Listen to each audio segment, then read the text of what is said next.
I put it like on my close friends thing on my Instagram that I was like having like a little gingerbread thing. It was like, just bring your own, like I'll provide candy and whatever. And I put this thing like asking who I was coming, and only like 3 people replied. So I was like, oh, it's just gonna be so chill. Well, like, I mean, not that I'm like upset. I love like being around people and stuff. Right. But like so many people kept coming in, and I was like, oh my gosh, like this is like kind of overwhelming. And everyone helped like clean up for the most part, but there's still just like remnants of candy and icing like on our carpet or like a rug and like just random stuff. I'm just like, oh, I need to clean now. A bunch of gingerbread houses at your house. Yeah. Now I have like 9 gingerbread houses. That's hilarious. That's awesome. Only one person took theirs home. Literally, I'm like, what am I supposed to do with all of these? Like, I don't throw them away. I spent so long making them. They look so pretty, but also we might get like mice or something. Right. That's great. What kind of like icing do you use to make gingerbread ice? It's just like. I just used the packet that they came with, but some people, like one person, her pack came with this icing that like you had to make it yourself, which I was like, what in the world? Like you had to like get egg yolk and stuff, and we didn't have any eggs, so I let her. I love birthdays, and so on hand I had like 4 tubs of vanilla icing somehow. I don't know why I have that much, but I always just have like cake mixes and icing in case somebody's birthday comes up, and I'm like, oh, I like your cake. That's and awesome. So we used all of that icing, so other people used that too, but just.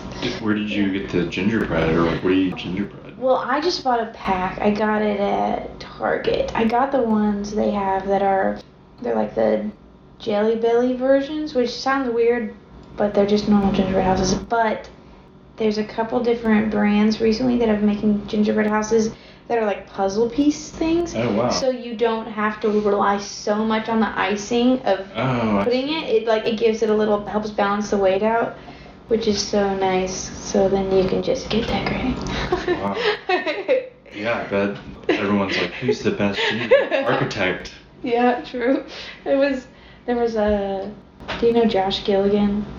Maybe. I don't know. There's him and my friend Emery Brown, and I know. you know Emery, okay. And they did a joint team thing, and they I got like all types of pretzels, like the long rods and the small ones, and the little like snap ones that are like a little, I don't even know, like a little grid type of thing, whatever.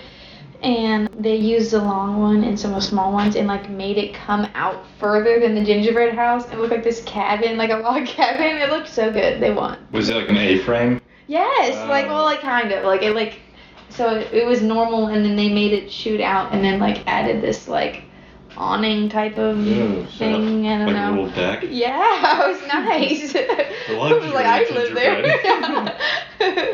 That's awesome. Oh, yeah. Let's get started. Mm-hmm. Hey everyone, welcome to the Nashville Artist. I'm Jordan, and today Christina Coleman is here. Hello. Welcome to my house. Thanks. So, where are you from?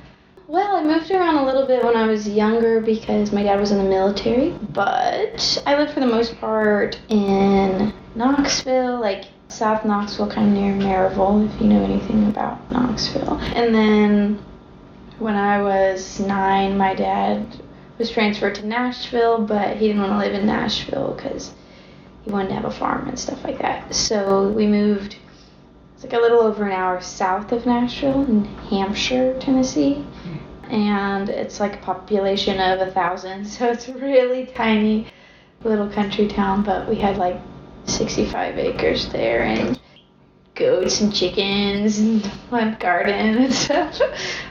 So I feel like I'm split because of the fact that half of my childhood was mainly Knoxville and the other half was Hampshire, but Tennessee. Tennessee? Yeah. Nice. Do you have any siblings? I do. I'm the youngest of 5. I have 2 brothers and 2 sisters. That's awesome. Yeah. Are they also artistic? Yeah, pretty much everyone is. My oldest sister is more, I guess she's a little bit less artistic. She's definitely creative and stuff, but she does like real estate stuff with her husband. They like own a bunch of real estate in like the Carolinas and I think in Georgia and stuff too. And then my oldest brother. What are their names?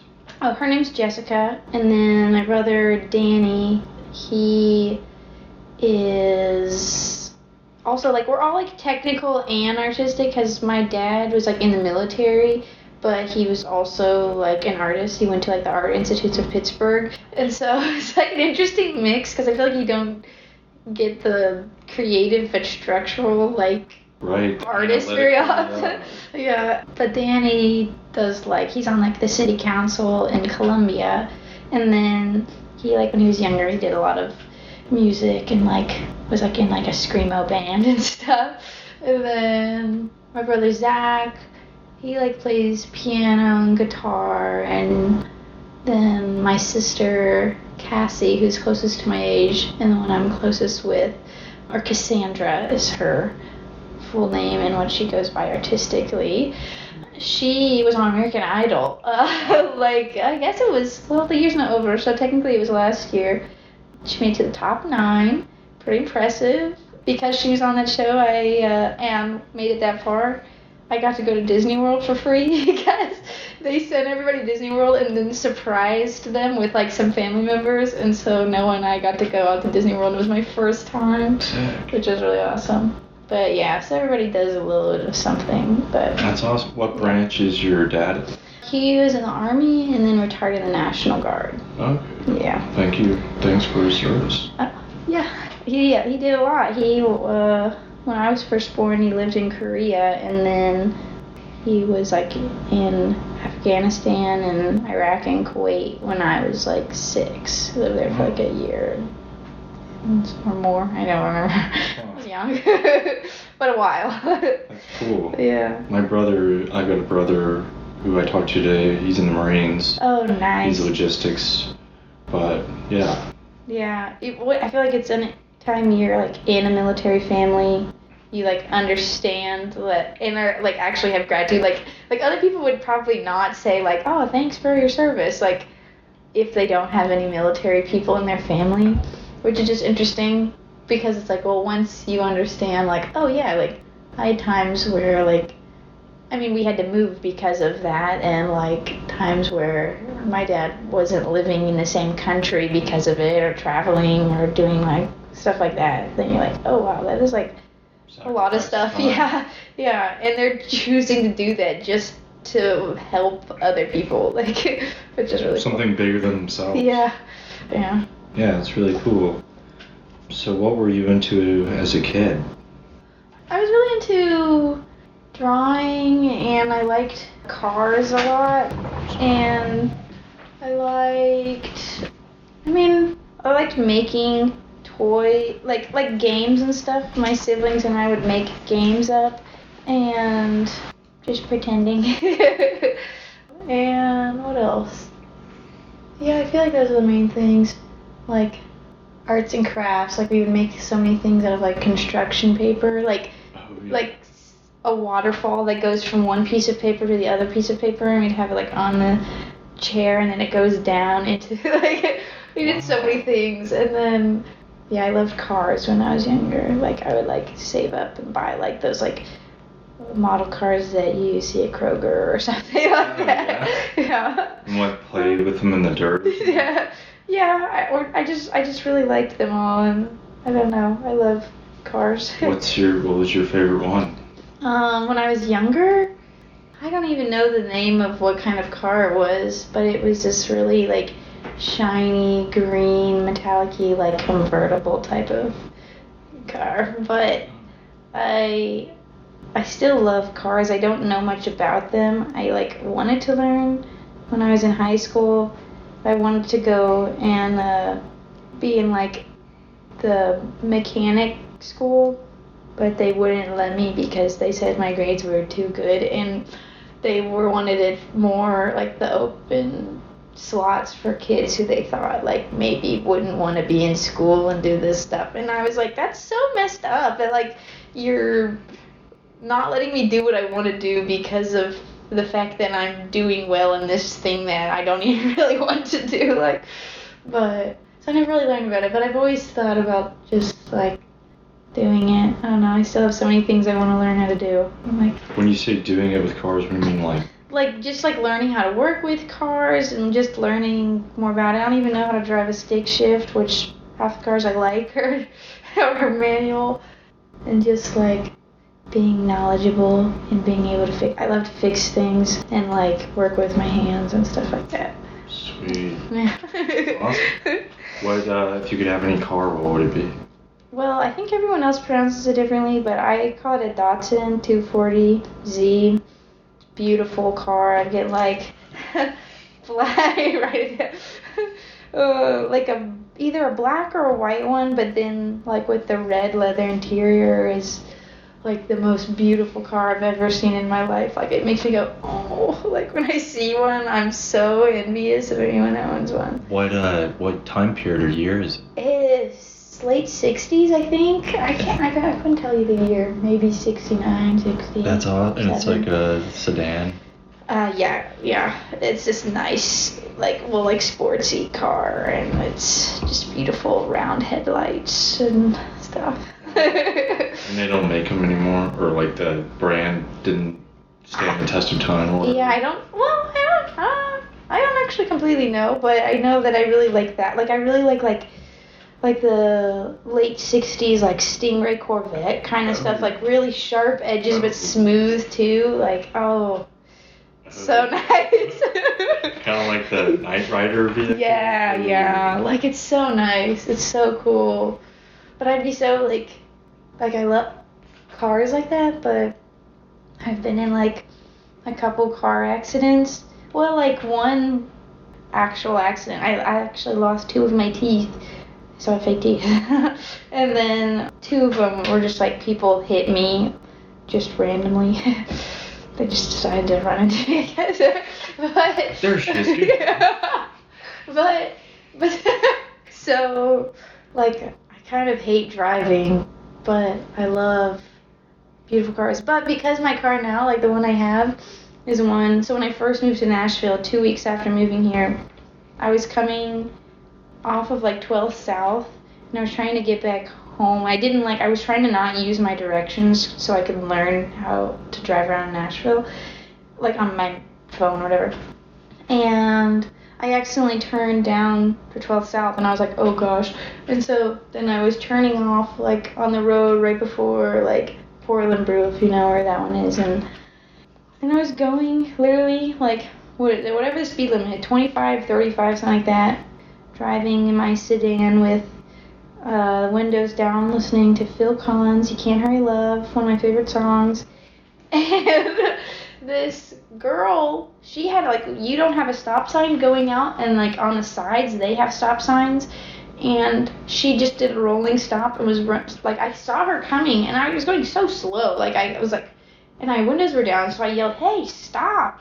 And I honked my horn, and she just kept coming, but I was already almost past, but she hit my back tire, and then it made me rear end this like super bougie car that was parked on the side of the road. So then I had to get a new car, and as new, I mean a used car that wasn't nearly as nice as the one I had before, because the other one was like a push start, blah blah blah blah. Well, this one is a normal car with a normal key, but I've had 2 people hit me. Well, actually, yeah, I had my old roommate ran into my car once while I was in our driveway. I came home from work one day because I was having a bad day, and our driveway was kind of weird because our house was like this, and it's like long here, and then there's like kind of like not a full parking pad, but we'd park like one person here, and then somebody would usually be blocking the other person. And she didn't realize I was home because it was at night, and I came home early, and she just decided she was leaving in a hurry and went whoosh, and just did an L shape and hit the my back side door, and so I have a big huge dent there. And then actually on the way to mine and Noah's rehearsal dinner, some lady decided to rear end me while I was like waiting to turn left. She just plowed in the back of me, and I remember just being like, I don't have time for this. So my car's all banged up, and I feel like people avoid me now because they're scared. I'm like, I didn't do any of this, but sure, leave me alone, stay away. They're like, that's a bash. Yeah. I know, I got a bunch of stickers, like it's probably some teenager or whatever. I'm like, mid-20s, but please stay away. Right. But yeah. They're like, we'll know not to steal that vehicle. Oh yeah, that definitely, like, That's why how would you? Like, tons of miles on it. I know people that, like, I detail cars for money, and people, like this guy's car I was detailing yesterday, he had key marks all over his car. Oh no. But because he has like a nice car, Yeah. it's like a Volvo. Yeah. And he was like, "Do you know what that's from?" And I was like, "Dude, that definitely looks intentional." Yeah. Because it was, I was like, a car swiping you does not make that. And I was just like, thank God my car is all scratched up. Yeah, I know. Well, that's why I'm not even nervous driving anymore because like, oh, I hit a little curve, flip to you. Yeah, I'm like, blends in. yeah, it's like I've ran into trees, rocks with my car. I just go off-roading a lot. Yeah. So, You're like, no, you're just running into yeah, trees. it's like, all right, we're okay. Let's keep going. Yeah, mine is like, it's just so. But I don't ever have to worry about that. Yeah, exactly. Stress-free. Yeah, stress-free. Whoop-de-doo if I wreck it. Like, I already can't believe it made it this far. It's like you're grateful every day for it. Exactly. Truly. Okay, awesome. So what first got you into photography? Changing subjects. I know, it's just so funny. It's like, alright, let's wrap it up. What first got me into photography?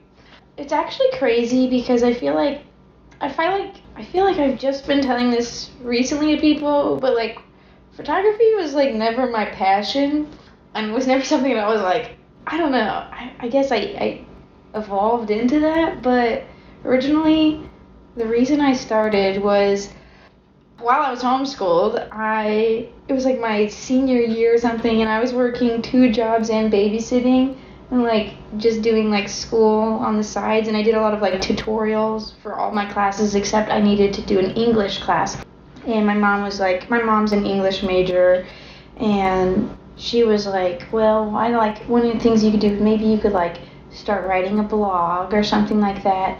And well, I think it was my idea, but she approved of it. And she was like, and I'll like read through it and give stuff, critiquing, blah, blah, blah, and kind of do that. And I was like, sure. And there was this internet friend girl I knew, and I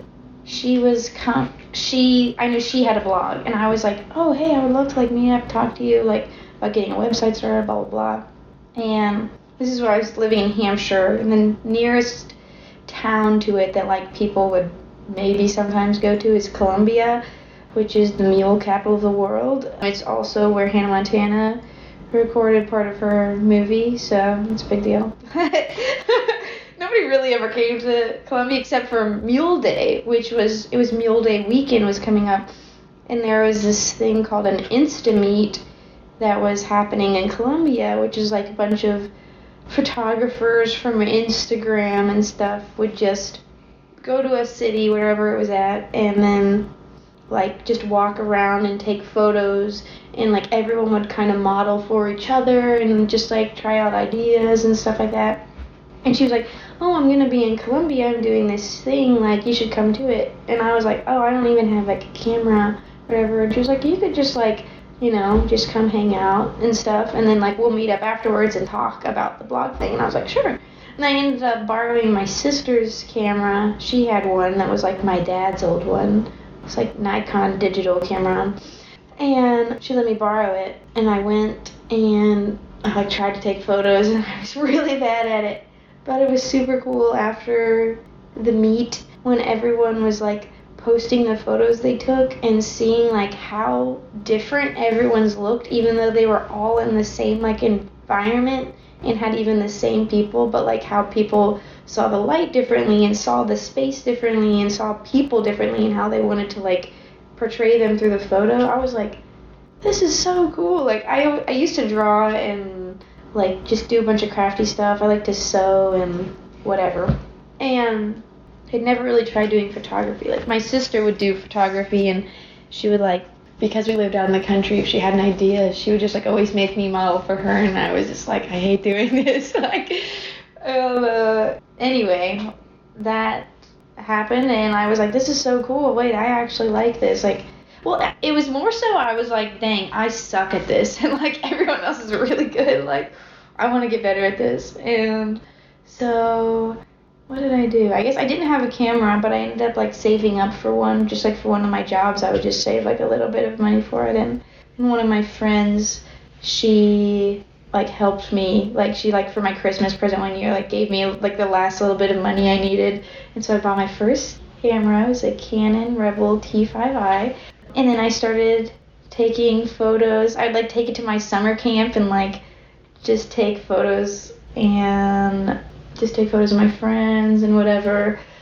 And I did my first ever like cool photo shoot, like idea thing at this studio up in Goodlettsville. And at the time, they hadn't raised their prices very much, but it was like $25 an hour to rent a studio, which like anywhere in Nashville is like, I think the cheapest place you can find right now that's like actually has like a psych wall and stuff like that is like, I think it's like Toro, which is like $88 an hour. And then the next one is like Tournament's like $90 an hour, and it's like minimum 2 hours and whatever, and it's just so expensive. But anyway, so I went to this studio that was super cheap because I was like, oh, okay, like $25 an hour, sure. Like, booked the whole day. Yeah, it went crazy though. But I booked like at least 3 hours, I think, because I was just like, why not? Like, this is awesome. And this girl I know that was really good at makeup, she came and she like modeled for it too. It was actually one of the people that modeled in it was Brie Leash, I think is how you say her last name. I don't know, they used to be pretty big in the Nashville scene. At least I saw them when I wasn't in Nashville and would come to Nashville and see. And then I had a friend Emma Petrachko and then Lane Kohansky. And they were all the models. And I had this idea of like this like crybaby whatever thing, and Lane did this like crazy cool teardrop makeup, and I like sewed them these outfits, so like baby doll dress kind of style and whatever, and it was super cool. And I was like, what the heck, I like had this idea, and it just like came to life and it happened. And then I was like, that was kind of it, but it was still just for fun. And I really like, I didn't go straight to college after high school because I was like, I don't know what I want to do. And my parents were like, you have to pay for it yourself. So I was like, well, do I really want to go to college? And then I really got passionate about American Sign Language. And when I was working at Chick-fil-A, there would like be some deaf customers that would come in. And I was watching at the time the show on ABC Family called Switched at Birth. And it's like, one of the characters is deaf, and so there's a lot of sign language in the show, so I knew signs, and I was signing with them some, and it was really cool, and I was like, this is what I want to do. And then I wanted to go to Maryville College, which is like near where I grew up first half, but it's a private college, and it's super expensive, and a lot of people, my parents really wanted me to go to Western Kentucky University, because I grew up going to the Church of Christ, and there's a very large Church of Christ community there, and so they were like, you should go there. And I was like, and one of my childhood best friends was going to be going there, and one of my best friends from my homeschool group was going to go there, so I was like, okay, I'll go there. And that's the only place I applied for, and I went there, but they didn't have a major for American Sign Language, but in order to become an interpreter, you have to have just a bachelor's degree in something, and then obviously know how to sign. And so I was like, okay, well, I'll get a major in something else, and then I'll just minor in American Sign Language. And so I literally was scrolling through the major options they had and was like, oh, photojournalism, that sounds cool. And I clicked on that, and then I started doing that, and I went for a year, and it was spring break of that year. I did second semester you could start renting out gear, which was super awesome. And I met up with this girl, her name was Ruby, and she's just absolutely stunning. Her name's even cool. And we came to Nashville because she was from Murfreesboro and I was still living like, in Hampshire and was on my break. And we met in Nashville and we like took photos. We like broke into wave country while it was like off season. We're both really small and so the gate was like this and there's a chain and we both could just walk straight through. I hope this doesn't get me in trouble. I don't think wave country will listen. but we went in there and she had like a bunch of clothes because she used to work for like this like boutique or something like that, and so she had all these options and we like took all these super cool like editorial like photos and I was like, this is awesome, like I love to do this. And then I was like, dang, you can really just do it.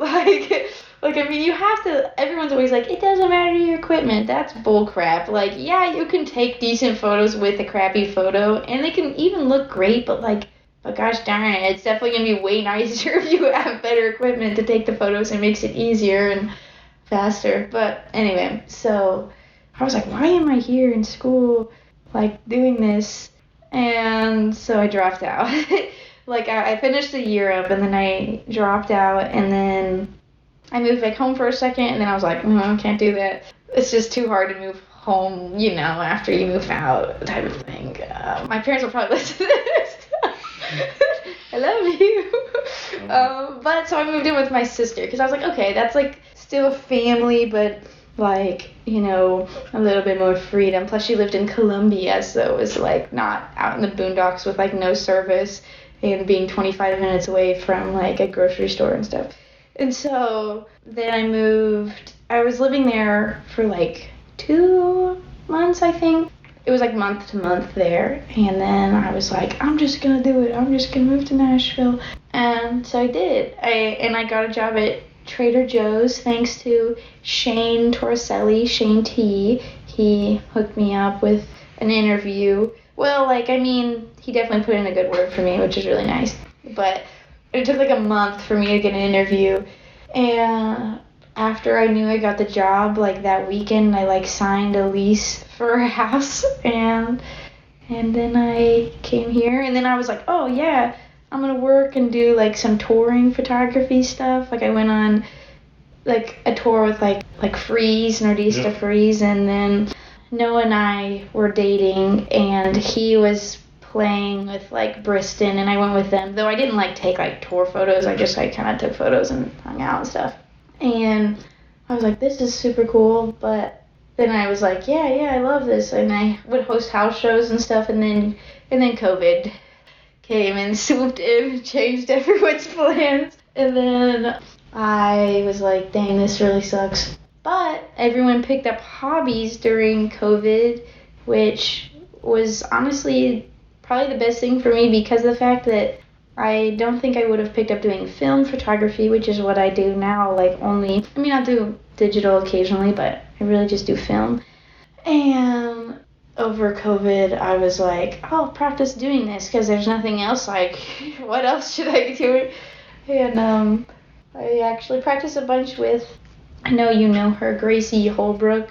We would practice a bunch and just take photos of each other and stuff like that. And then I was like, dang, I really love film because it slows you down. Because from doing photojournalism and stuff like that, you're constantly just like, at least for me, and I don't know, it's like you're shooting rapid fire because you're trying to just get, like, look through it and get that perfect one where everyone's face is angled the right way and the lighting's just right and da-da-da.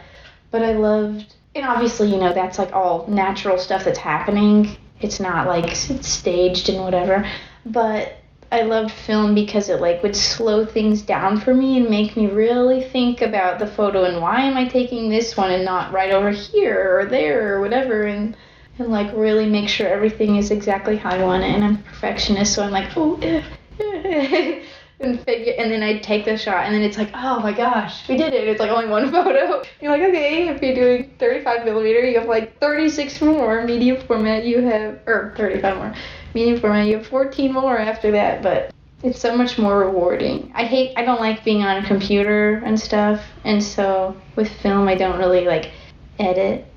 I mean, I'll do like blemishes or something, clean it up, but I don't really like do heavy editing. So it's really nice because you just get it right in the moment, and then you take the photo, and then you're like, okay, here's the photo. Like, I don't have to sit on my computer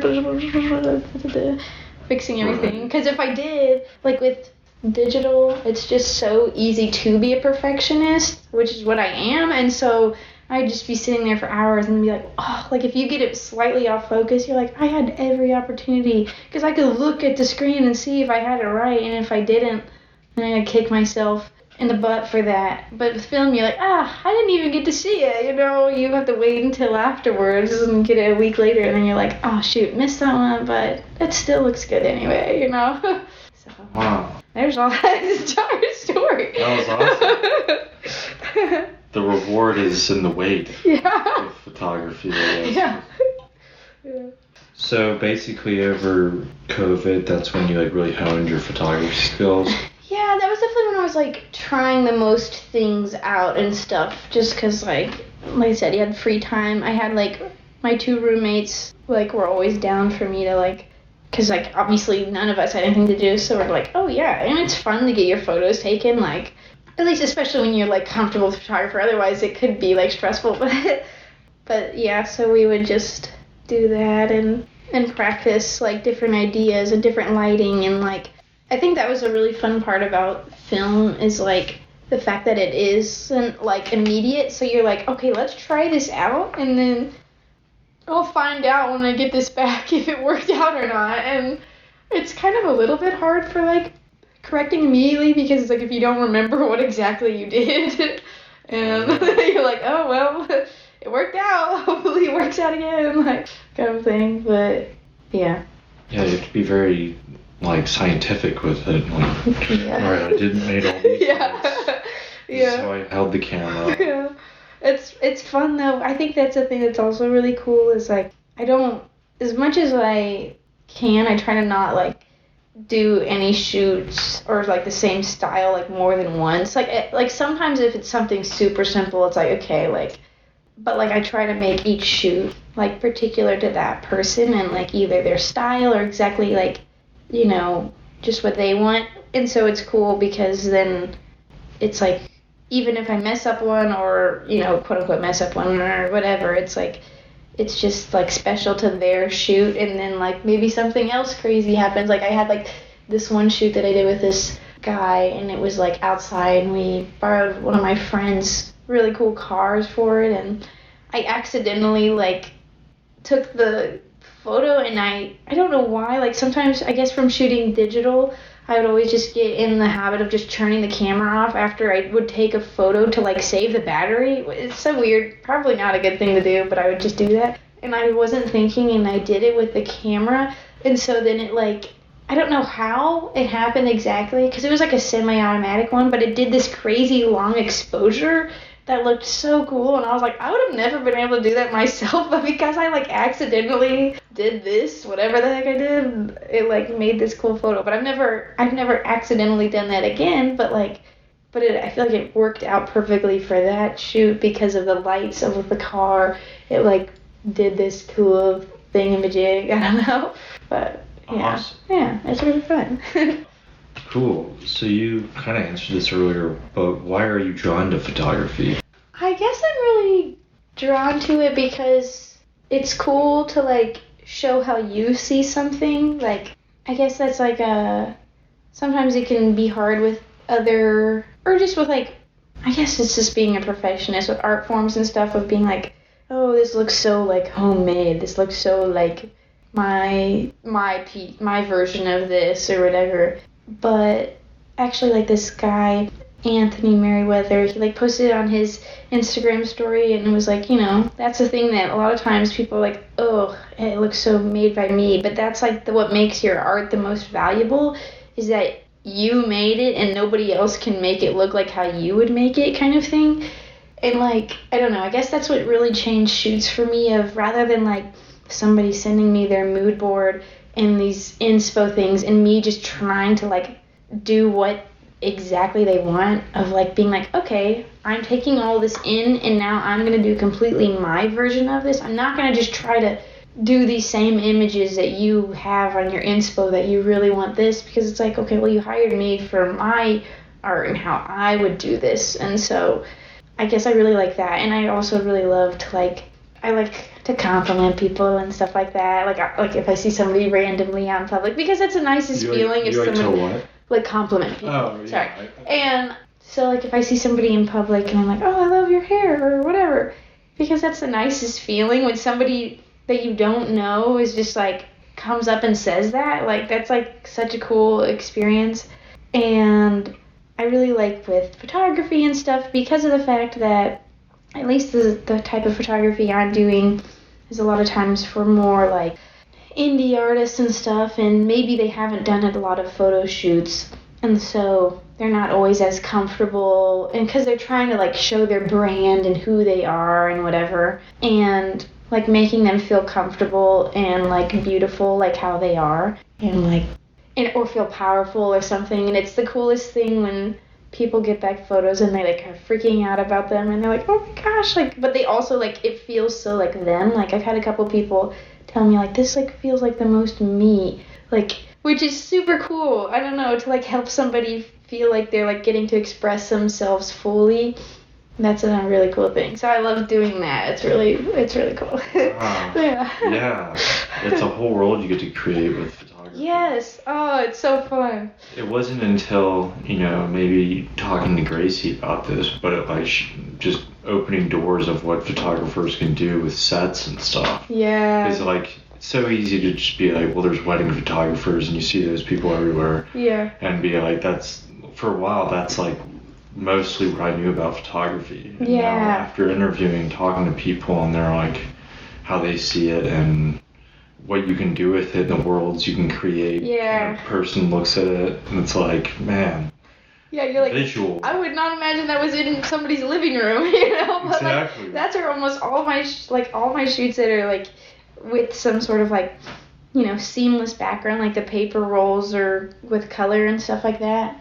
Unless it's like an outdoor one, it's shot in my living room, which is so fun because people like wouldn't expect that. And I love to take photos sometimes of like further back where you can just see like all my furniture and stuff, and then like the stands with the paper rolled and whatever little set you want to make. But yeah, it's super fun getting to create that. And I've always like was really interested when I was younger. Oh, I forgot to say this. Into like claymation and stuff like that, stop motion. That's like one thing that I'm like, dang, I'm spending so much time on photography, but I would love to also like spend time doing that. And like, I don't know, I feel like all my favorite, like most of my favorite movies are all like some sort of claymation or stop motion or something. And I feel like that's just like gotta be probably the most rewarding like art form, because of the fact that you're like making something come to life. Like, oh, it's so cool. But I love like, because you're just making this whole little world like inside a studio, and then it's just like this whole thing, this universe, and it's like doing that on like a scale of like with a set, getting to make this whole little scene and whatever is so cool, because you're like, what the heck, like you just, when you look at it and you don't think about it being a set, and you just think about it as like, oh, that's what it is or whatever. So cool.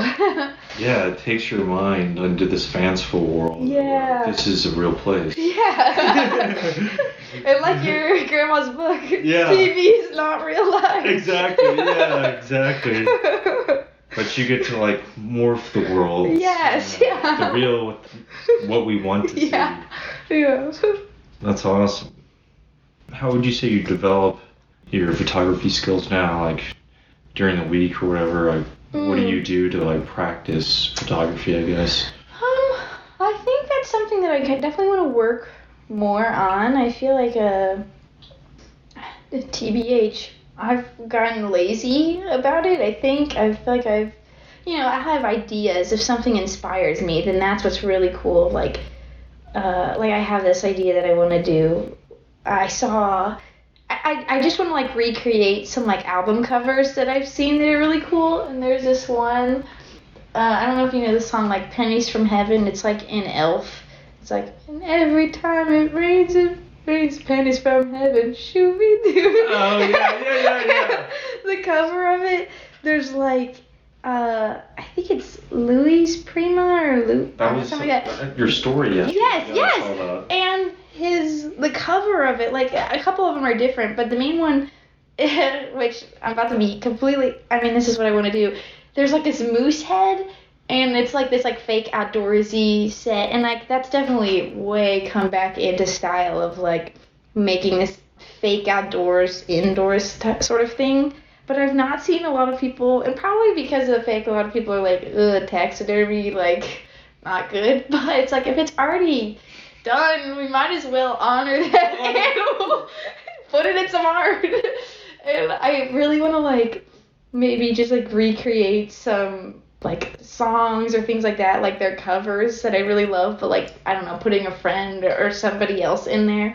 And that's one that I want to do. And so that's really exciting when you have that, because then you just, or at least for me, I just like start like focusing on it so much and be like, oh, and I could add this and whatever. But like, yes, I feel like I don't like really practice so much. Something I would love to do though, and I've like potentially thought about like moving to New York, though I don't know. But I really want to go somewhere where I feel like a beginner again and feel like the pressure to grow, because not that I'm saying I'm like, oh, some super amazing photographer, but I have like been able to do this as my career like full time for the past like, oh, May will be 2 years, which is awesome, and I'm really thankful for it. But I feel like that was my goal for a while, and so now I'm here, and it's just like, oh, I just like wait till somebody DMs me or emails me and says they want to have a shoot, and like I'm fine, and I'm not having to like push for getting jobs, which is like, again, that sounds awful that I'm like, ugh, because that's so cool, and it's what my dream was before, to be able to do this and just like not even really try hard to like make it my living. But I feel like it's made me stagnant in the fact that I haven't like been pushing myself to grow more and be better at these things. Like it slowly happens just over time of learning a little bit more about lighting or a little bit more or whatever, but it's kind of become normal. Yeah, and I want to like go somewhere where I feel like I'm really bad at it again, like how when I first started doing photography, I was like, dang, I suck at this, and everyone else is really good, like I want to be better. And not that should be like your main motivation, but it's inspiring, and I want to like, you know, I guess this is like my little like example that I used like a couple years ago. I was like wanting to learn how to skateboard, and it's like you don't go with your friends that also don't know how to skateboard, try to learn how to skateboard, because you're just gonna go to the park and you're just gonna like not do anything. Yeah, you do. Or You do. yeah, exactly. But if you go to the park with like your friends that are actually good at skating, it's like either you're gonna just sit there the whole time because you're embarrassed, or like you're gonna try to at least learn something to catch up, and they can also teach you too, because they know exactly what they're doing and they've gone through that. And so then like my friend Carson, he like helped me. I'm not good at skating anymore, so don't take this as like I'm like some pro skater. I learned, and then I fell and got hurt once, and then I was like, all right, I think maybe I'm done. But he taught me how to like come off of like a foot drop ledge, which was like terrifying. Wow. Yeah, like that was like so terrifying, and I was so scared. And he was like was able, like, none of my friends, if they weren't like skaters, would ever be like, try to do this. They'd be like, that's stupid. Like, but because he like knew what he was doing and like would even help me and tell me how to put my feet and stuff like that, it's like I want to bring that over with like photography. And it's been really cool. I've got to like be a little bit on like sets with other people, and so watching them, like especially that are like maybe working on a bigger shoot or something, and like learning from that. But I would love to just be doing that a lot more and seeing a lot more of what other artists are doing and how they work, and like them being artists that I'm really inspired by, rather than like I like assisted on a shoot for like Stephen Curtis Chapman with this photographer guy. It was super fun, and my friend Lucas, like we did the gig together, and that was awesome and stuff. But I was kind of like, like this is not my style at all. So it's cool like getting to see this, but at the same time, like I like got to recently, right before I went on this tour in October, I got to do a set design for Daniel Cheney, which like he's somebody that I've been wanting to like work with for a long time.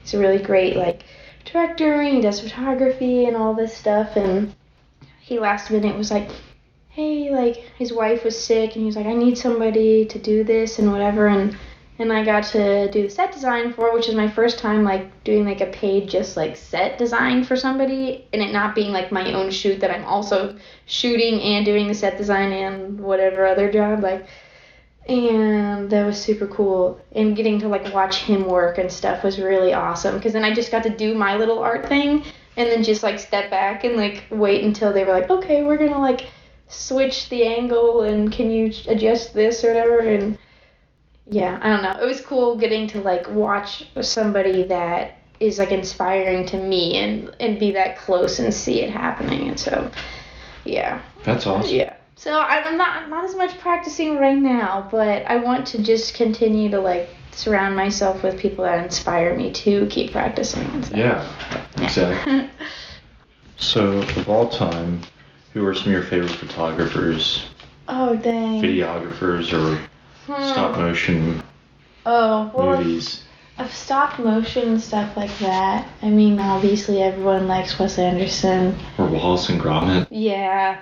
I really love also like Henry Selick. He does like a lot of stuff with Tim Burton. Like he did like Coraline, which a lot of people think Tim Burton did Coraline. He did not. Oh yeah. And I love like Corpse Bride. Like, I mean, I just love all of it. It's so cool. It's gonna sound so awful because I don't know the name of like any photographers. It's just so bad. There's this one guy I really love, and I can't think of his name right now, so I sound like such a poser. Oh, it's like, because it's like a not German. Oh, dang it. I don't remember. Oh, it starts with a T. Anyway, doesn't matter. He's a great photographer. He does a lot of like, he'll wait in one moment for like one spot for a long time, and then he uses like flash even when it's bright. Like he was kind of an earlier on person of doing that like look, which just it fills in like all of the dark parts, and it kind of just feels weird and it feels off. Dang, I wish I could remember his name right now. Anyway, whatever. Yeah. No worries. So, how would you best describe the type of photographer you are? Style? I guess probably like, I really like to make things feel dreamy and stuff like that. I like, but not like a la la la la la, but kind of like feel sort of familiar, but like in an interesting way that like maybe like, you know, like when like real dreams of like, maybe something is a little bit off, but you don't even notice it in a dream. Like it totally just makes sense type of thing. I guess I like that. Not that I don't know. That feels like I'm like some crazy photographer or whatever, but I don't know. I guess I like that. I really like to mix like soft and hard together, like how I like the cards that I like kind of thing. Like I really like triangles a lot in my photography, but I really like softness too, which is like my car I like. With like really hard edges and stuff, but then like smooth and like, you know, like round headlights and whatever and stuff. But yeah, I guess it's probably like that, and just yeah, I guess those are it. Kind of like feeling like comfortable too in a way.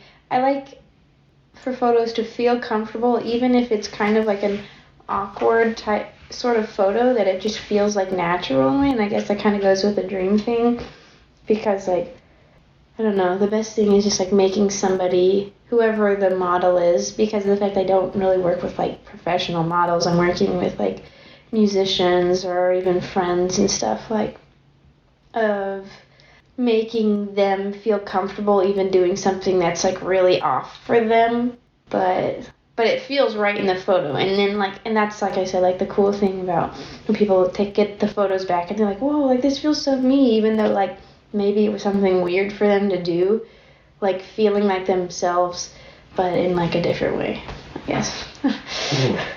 Yeah. So, what particular camera do you use?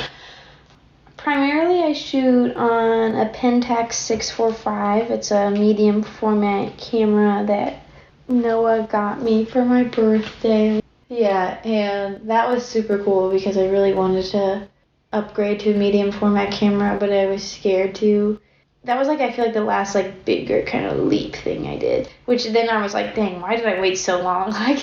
Honestly, I love medium format, and then for 35 millimeter, I shoot on a Canon AE1, and then for digital, I shoot on a Canon 5D Mark III.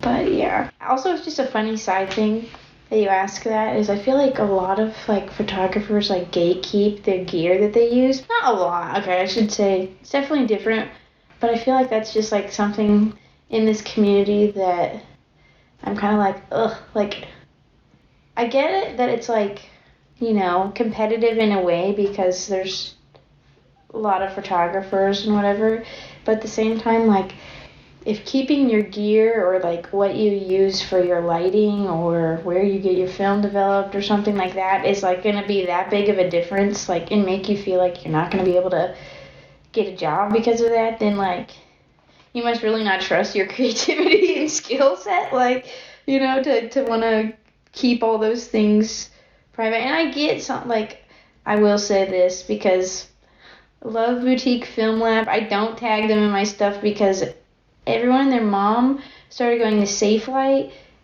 which is in Nashville where people get film developed, but people just start taking their disposable cameras there, and I'm you could take that to Walmart. You don't really, whatever. And I stopped tagging Boutique because I knew people would just take their film there just because they knew I would take my film there. I just started recently taking my film there, and it's kind of don't gatekeep your stuff, but also for beginners, don't just think if you get the same camera as somebody that's good at shooting or you go to the same places as them that's going to automatically make you a better photographer. So I think it's a balance on both sides. So I get to an extent of why some people are just not sharing all that stuff because then everybody starts buying it all, and then you go to Safelight and it takes 3 weeks to get your roll of film back because they're not equipped for the amount of hundreds of people going there to take their film now because they heard, oh, so-and-so takes their film there, so-and-so. So, yeah. But yes, I shoot on all those 3 cameras. I have another Canon Rebel, I can't even tell you what it is, but it's a semi-automatic film camera, which is fun to use too. Cool. But, yeah. That is an interesting point. Yeah. Because in the music world, it's okay, you have a certain drum set or a certain guitar, but you definitely have to be able to play it well. Yeah. Not saying it's the same exactly with photography, but that is interesting. Don't want to know my gear. Yeah. And it's just because it's with an instrument, somebody's gonna see you, and then you can obviously tell exactly what it is, but and with a camera for the most part, you could see it and at least know somewhat of what sort of camera it is, or at least kind of the model by the shape or something, but or you don't know what kind of camera exactly that is, or what lens they may be using, or whatever the heck. And it was funny because I definitely was like that too when I first started. I would be oh, that's such a great photo. What kind of gear were you using? That's bro, that's yeah, I get it if maybe you're what's a fisheye lens? Because what's this effect that I've never seen before or something? But what other stuff? It's just I don't know. It's kind of funny. Yeah. It's kind of funny on both ends of everybody being I don't want to share. What do you want to tell me? Interesting. There's all kinds of that kind of stuff in different communities. I grew up in Chattanooga, and it's a big rock climbing community, and it's the same way. Don't tell them about this climbing spot. Yeah, because then it's gonna get overpopulated. Exactly, it does, and it will, and there'll be what they call gumbies, fresh climbers who, Yeah. Yeah. It's funny to hear because my brother is a professional rock climber, and it's funny to hear him and his friend, or people in his community, because that's their thing, that's their territory. Yeah. It's just funny to hear them talk about it. And the drama in the climbing community. Or, I don't know. Yeah, it is. I get that. That's one thing that will irritate me though, is when people are always constantly asking for weird, like, what location. Because especially if you are shooting at some place that maybe you're not supposed to be shooting at, if everyone starts going there, then that's gonna happen. That's exactly what happened with out in West Nashville. If you ever see people shoot what it looks like, there's like a sand dune sort of thing, like in Nashville, like a lot of people will take photos there. Anyway, it's just a rock quarry, but there's big mounds of sand and dirt and whatever and stone and stuff. And everyone and their mom just started shooting there. And now the security's like way up because people would keep going in. Like, because before, I mean, it's a rock quarry, so they'd like whoop-de-doo. Like, nobody's coming in and stealing ginormous rocks and sand, like, and stuff. But because so many, like, might get hurt. People, Because someone might get hurt. Yeah, exactly. That's it. Because it's like, well, now it used to be privately owned, now it's government owned, and so they're like super big on their security and whatnot, and that's the kind of thing that's like. Also, it's like just use a little creativity and like go on Google Maps, like, and do satellite, and then look around like for something. Like, you can also find cool places from that of finding where water is or where, you know, whatever the heck, and or just drive around places like and find spots. Like, that is a kind of sucky thing when it's like, okay, no, I'm not gonna say I didn't find the rock quarry. Definitely everyone else shot there. I've shot there too. But like when you actually find a really cool spot yourself, and then somebody else immediately is like, "Where's that at?" I'm like, "Bro, come on! Like, I shot here because I wanted it to be different and new." And now... Also when they're not like great photos. Yeah. Like, where's the location? Literally. Like, get out of here. You didn't even like or comment. Yeah. Literally, that is annoying. I know, it's so annoying. I know exactly what Okay, hello, my name's Christina. I'll just give you everything. Yeah. Here's my social security number. Wow. Got any more questions? Anything else I can help you with, master? That's hilarious. What kind of message would you say you're trying to convey with your photography? I guess my biggest thing, this sounds so cheesy, but it's like I want like everyone to like feel like art. That sounds so cheesy, but like, and feel beautiful and feel seen. I think that's just like such an important thing, and it's such a cool thing. I guess even like for myself, like sometimes I have like a hard time of getting photos of myself taken, which like, you know, you always think, oh, a photographer of all people should like be like the best at that because they know what they like want to see and stuff. But I feel like also photographers are like a lot of times they're always just looking at other people and not really looking at themselves. Not everyone, you know, and so like I said, like I'm a perfectionist and stuff like that, and so sometimes it's like hard to see myself in that light. And so that's like when it's really cool. Like I did a shoot recently, like a shoot swap thing with Joey Broadnax, and he's just like a gem of a human and an amazing creative, and it was so cool like getting to be in that position, like of like feeling like, oh cool, I can be in this art piece and this can be cool and it's me, like kind of thing. And I love to do that for other people, of like making them feel like this piece of art and feel beautiful and feel seen and stuff. And that's why I just mainly do portraits. I do a little bit of other stuff. I also really love to take photos of hands. I love hands because I think they're really cool and can just have a lot of expression and learn a lot about a person without their face, like, you know, or, you know, I guess you can have rings and accessories and stuff, but even just seeing like the shape of someone's hands and their cleanliness or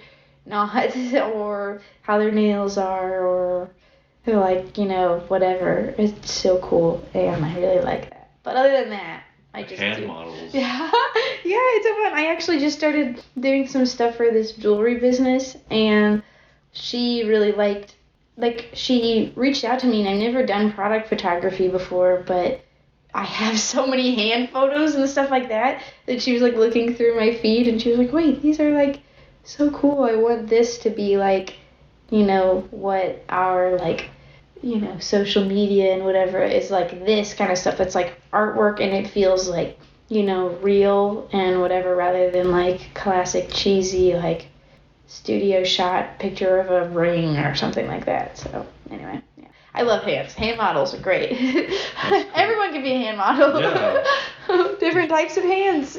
Right. Different things. Right. I'm kind of obsessed with my hands. My left hand is much smaller than my right hand. No way, really? I had wrist surgery when I was 17 because I destroyed the tissue that was attached to the bone. Oh my gosh. Climbing and drumming and just, I don't know, wore it out. And so I'm always like looking Wait, at they're different? Yeah, shake this hand and then shake this hand. Oh, yeah. Wait, are you... Well, you're right-handed, though, or are you... Or you can see, like, the finger difference. Oh, yeah. Oh, wow, no way. I just met someone recently that he, like... Well, I guess it wasn't recently. That he, like, fell when he was really young, and so one of his arms is shorter than the other one, and I would have literally never noticed it until... I think we were like maybe even talking about party tricks or something like that, and he did this thing with his hands like that, and they weren't the same length, and I was like, what the heck? And he was like, oh, they're not the same length already, and I was like, what? I don't know. That's also a cool thing, is like, I feel like so many people focus on all of their like insecurity things, and they think everyone else notices them, and they're gonna be this like the main thing, like. And how many people don't notice those and see the other beautiful parts about them that maybe like they don't even see because they're so focused on thinking about, oh, you know, my one hand's smaller than my other hand and blah, blah, blah, or whoever might take that as an insecurity type of thing. Like I have like a scar on like my side of my face, and then I have like a birthmark here, and then I have like, I don't know, something else, whatever. And so like, for me, that's something that I think of, oh shoot, if someone takes my photo from this side, like, oh, they're going to see like literally all of my blemishes like there. But I don't know, it's a cool thing of when you get to like show somebody like, no, look, like this is so cool, you look so awesome, like this is great. And like you shouldn't feel insecure about that. That's a cool thing that makes you you and whatever. So right. Yeah. Learn to love yourself. Yeah, literally. All your quirks and everything. Mm-hmm. Where do you find inspiration? I mean, another cheesy answer. I feel like lighting is like such a cool thing, and like seeing things differently. It's so crazy, even just in here, like seeing all of like, sorry for everyone that's not here to see this, but like seeing like the shadows there of how harsh those are, and then these are really soft, and then seeing how warm that is, and it's shining like on there, and like how different each part of this room feels just based on the light.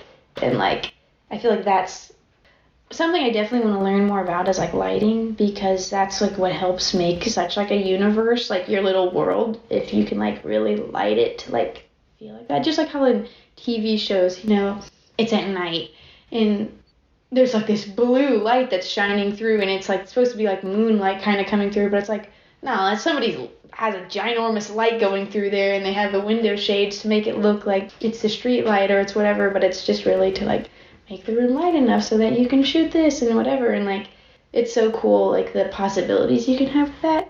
And so I guess that's like the first thing I gravitate towards is like light, because that's kind of what makes it possible. I mean, duh, but like it's what makes it possible to be able to take photos and can change the photo so much. And especially with like film, lower light can be really tricky, and you can also not even know if you're doing it right because of the fact that it's film, and you can't like shoot it and then be like, oh whoa, this is way too dark. And like, you know, with film, most like colored film just goes to like 800 like ISO, and so you have to like push it in order to like, if you have like a really dark room, you have to like push the film so that it can be able to take photos in that dark room. But then when you're pushing the film, it's like how they develop it. I don't develop film, so I don't want to sound like I know all that. But when you have to develop it, like longer or different, I don't know exactly, but the film then will inevitably look different than how it would be if you had shot it like what it was supposed to be, and like changes like the texture some and the color some and whatever. And so yeah, I guess it's just all different forms of little lights and little glimmers and stuff like that. I really love that. Sounds so I keep saying I sound cheesy. I'm taking it out, whatever. I love like little glimmers and shimmery things and stuff like that. And I love like, especially like if you can get a photo and like get a little glimmer just right, especially on film, because it's like tricky. And that's one thing I'll say to all my followers. I do not ever add glimmers or any little shiny things on my photos. Everything is in camera. I do it all there. And sometimes I get really lucky and I didn't even mean to get it and I get it, and it's the best feeling. It feels like a little bit of magic. It's like, oh yes, the light was just hitting that tiny little like piece on the necklace just right, and it goes zing. The little spark. Yeah. And it makes the photo. You're like, oh my gosh. Everything else is like matte or like. Yeah. But then it's like, boom. Yeah. Yeah, that's awesome.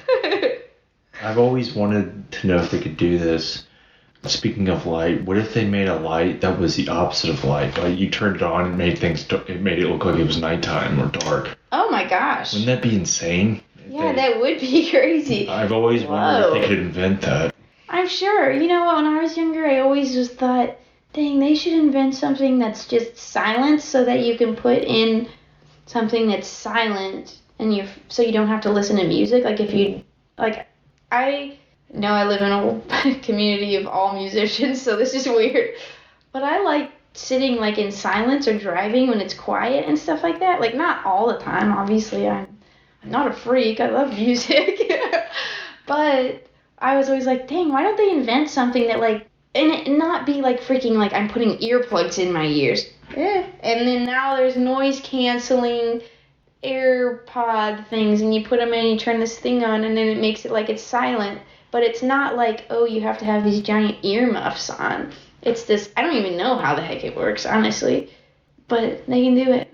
Yeah. Anything can happen. I have just a couple of years. Sound canceling headphones and sound canceling earbuds. So you no way. Oh, that's so cool. Their best investment ever. Yeah, and so it's just like, just imagine, like that was disappear. Yeah, literally. Like, oh my gosh, it's so nice. I guess it's just, I mean, obviously I talk a lot, but like, it's so nice to sit in silence, because then you really do, you think you got more ideas. And I know like people get inspiration from music and whatnot, so I don't want to say like, oh, you can't be inspired while listening to music, especially if that's your art form, but just like sitting with no music or no noise and just like talking with yourself or talking through a situation that maybe was difficult or you're nervous about, or just like thinking of like crazy ideas like that, like thinking about a light that could make something dark, you know, without you having to go and cover every single window. Like if there was something that, like that's insane. Like all the light that this touches, what if it was just the reverse? Like the darkness. Yeah, I'm like, what? That would be insane. Yeah. So, yeah, I think it's so important to be imaginative. Yes, literally think about that. That's be curious. Yeah, literally, yes. Awesome. Okay, cool. When is your favorite time of day to shoot? Ooh. I guess it changes if you said light. Yeah, definitely light changes. I guess when I'm doing like, yeah, it really depends. I mean, obviously, like, a classic, like, kind of not necessarily golden hour. Like, I mean, yeah, that's great because it's like, you know, right, I don't want to sound like everyone knows, but I also don't want to sound like you don't know what this thing is. But golden hour being like, you know, an hour before the sun sets, of this like really soft, warm light. That's really nice, but I also really love like, well, how it was probably a few minutes ago, a little bit more like harsh. Yeah, I honestly really love, I guess, harsh light, super bright stuff. I think that's really fun. it can be kind of tricky at times, but I prefer that. And then also, I guess like kind of before daylight savings time, I do a lot of shoots if I'm shooting inside my house, like around like 1 or 2 or something, because it's like it's lighting the room up, but it's not like bright, but it's also not dark, because it's like if it's too dark, because I can have like do a shoot around 1, 2, and it's like the room is lit enough that I just have to put like one little light on and then I'm good to go. And otherwise, like sometimes I forget about that, and like I had this shoot that I did that was like the girl, we had to reschedule because she was sick, and the day we rescheduled she wasn't going to be available until later in the day, but I was like, okay, we'll just shoot at like 6 o'clock or whatever.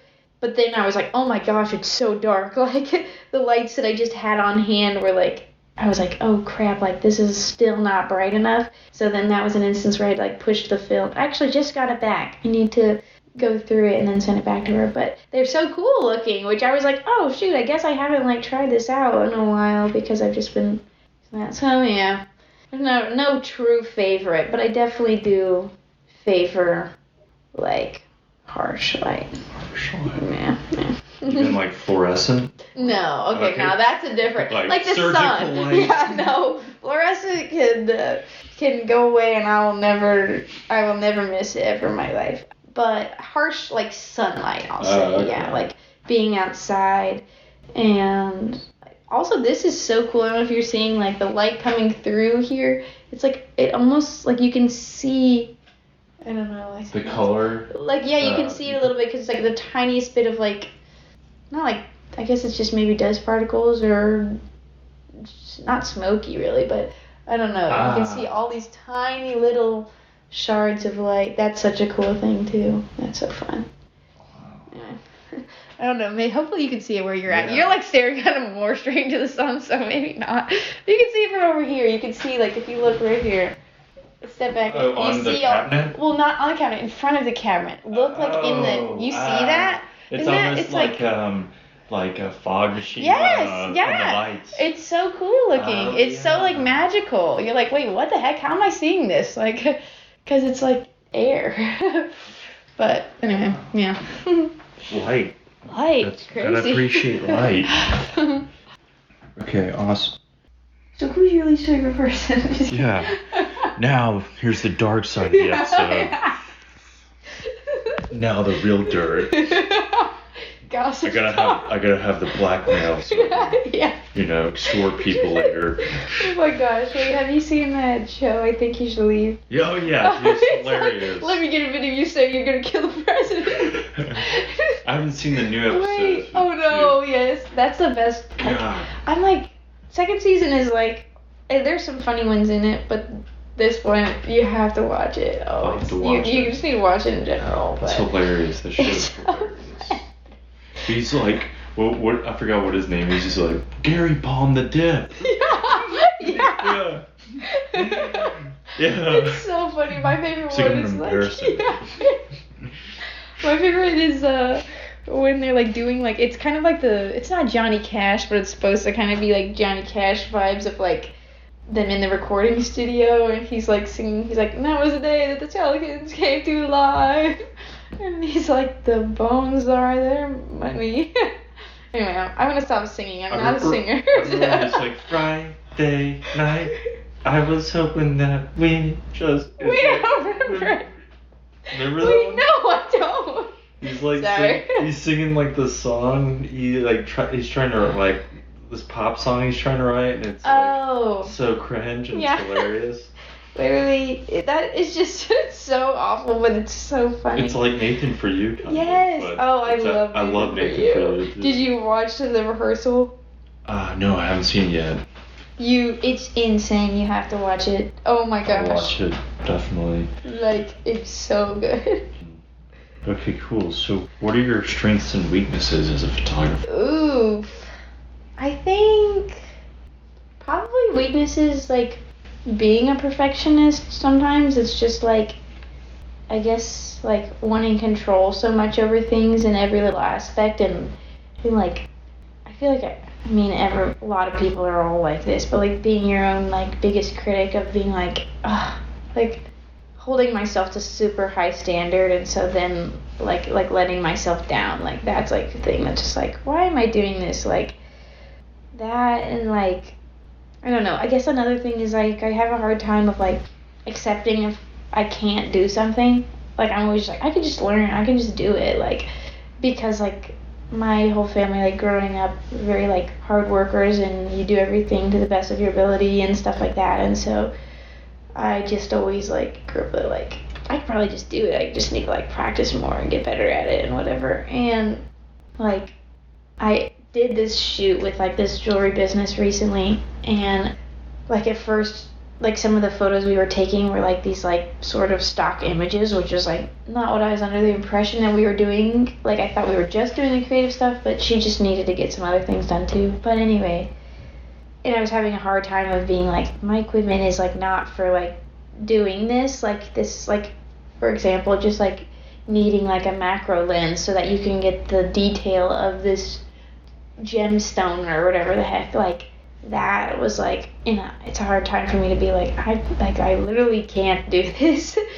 That's because I guess I just like, I would feel like a quitter or something, or like I'm not good enough if I can't do something. Another thing that sucks is like, because like I'm actually just physically small, like there's sometimes that I like literally can't like reach something or like whatever, and I hate that. I'm like not gonna give up. But it's sometimes it's just like, come on, Christina, like it's okay, like just the same as you're really small, somebody else is probably really big, and they maybe have times where it's really hard. Like, that's probably like being a perfectionist, like is like definitely my downfall. And best qualities, I feel like I make people feel comfortable, like when we take photos, and I think it's just partially just because I'm really awkward and like just laugh all the time, so I feel like it just makes other people feel more comfortable because they're just like, well, can't get any weirder than her, so I'm the cool one now, and everybody feels cool when I'm the cool one. So that's probably my best quality about that. And I think I hype people up a lot. I think I'm like, you need that. Like, girl, you look so good. Oh my gosh, what the heck? Like, and then they're like, oh, blushing. Having so much fun. Yes, that's probably. I think I'm a good hype person. Awesome. Yeah. Hold that. Yeah, I'm like, oh my gosh, amazing. Oh, it's just stunning. You look gorgeous. Oh. As soon as you blush. Yeah. Yes. That's where you really get them. That's why they charge me. I have all these cameras hidden. Yeah. Exact facial expressions. The right time. Oh, this one's not the real camera. That my joke hits, or that my. Yeah. And cue. Get the motion. Yeah. Oh my gosh, this is why you need to watch the rehearsal, because you just. I won't say anything. I want to just watch it. I'll watch it. I've seen like every episode of Nathan For You like 5 or 10 times. Oh my gosh, it's so funny. Okay. So how do you get paid to do what you do with your photography? What do you mean? Like how do you you said you're able to be a career photographer? Yes. I was like, well, people pay me on Venmo. No. Yeah, not like that. Not like how they pay you, but I guess like how did you I guess it's really just like, I mean, when I first moved to Nashville, I didn't really know anyone. I like had kind of briefly met people. Noah hadn't even moved to Nashville yet, because this is when he was like heavily touring with Briston a lot and stuff, and so I just like moved there, and I like kind of knew my roommates. Like one of them, she was a girlfriend of Shane T, the one who helped me get my job at Trader Joe's, and then the other one was just, we had like mutuals, and we just got connected via Instagram and stuff. Like I had people share my post and whatever. So I didn't really know anyone, and I'm like an extrovert. I love like having people over and hosting and stuff. And so my way to like get into the community was like, and like I consider myself pretty shy. Like if I'm like in an area I don't know and I'm like people I don't know, I'm like quiet until somebody talks to me, or like if I have a gateway of like someone else, then I can like stand next to them and then get into conversation. But I have a hard time of just like introducing myself to people sometimes. I'm trying to push myself out of that. I think I got a little bit better. But to get to know people more, when I first moved to Nashville, is I had house shows at my house for like, pre-COVID house shows that were like inside, everyone packed like sardines, and the floor was wobbly, even though it was hardwood floor, because everyone's jumping and like way too many people or whatever. And so I got to know a lot of people, like, and meet them that way, and meet some musicians and stuff. And then, yeah, really, I mean, mainly just going to shows. And then there were some people that were like people that I really wanted to work with, and so I would, like, when you don't have much of a portfolio, you have to like do some free stuff to show people that you're like, oh, I have this skill or whatever. And then once you start getting that, it's just like, and also, I mean, like, just being somebody that's easy to work with, because of the fact, like I've said, like, my like upbringing, I'm definitely pretty organized and structured and stuff. So I know sometimes for artists it can be difficult doing the business side, because like most artists aren't that way, and so it's like that's like the difficult part of communicating and being on time to things and blah blah blah. But because of the fact I like grew up in like a military home and stuff like that, I was always super, like, that was just something we were all on top of, I guess. And so being an easy person to work with, and being, considerate of people's times and their budgets and whatever. Obviously don't lowball yourself, but sometimes whatever. When you're getting started, you have to do some stuff for free and be good at communicating and whatever. And then once you get that going, you can just like, the jobs just start rolling in. That sounds so silly, but really, like, you ride the gravy train. Yeah. Like, I mean, and it's super flattering. Other than like an idea that I've had for a creative shoot just for myself, like, I feel very blessed, but I've not had to reach out for work. Like, and that's, okay, I hate Instagram, but really, like, I can't get off of it for my work because of the fact that people just, they see so-and-so posted a photo of something I took of them, or I'm tagged in whatever the heck, and then they're like, oh, that's cool. Or they just trust their friend, and they know that they can then trust me because their friend trusted me and whatever. And then it's just like ripple effect of just getting work, because spider webs. Yeah, literally. I mean, it's like networking, getting to know people. There's some people that like I've done shoots with, like, that were just like purely because I was like, I know this will be a good connection and I'll do the shoot for free. Or if it's something that like will be really fun, like I did this shoot with my friend Jack Barron, who is Back Jaron is his like music name, but like I did a shoot with him for free, but it was like we did like we did a bunch of colored lights and really funky poses, and I had like my roommate Ian was like holding like a leaf blower inside like on his face and like doing a bunch of funky stuff. And then that led to then more work from paying clients because they really liked that shoot and stuff. And so, and then like, especially if you're doing something with somebody who like is either connected in the community or whatever, like, not to, don't be a cloud chaser, but like, I mean, just like somebody like Jack, for instance, of like people I know, he's very well loved and is like a great, just genuine person, awesome music and stuff.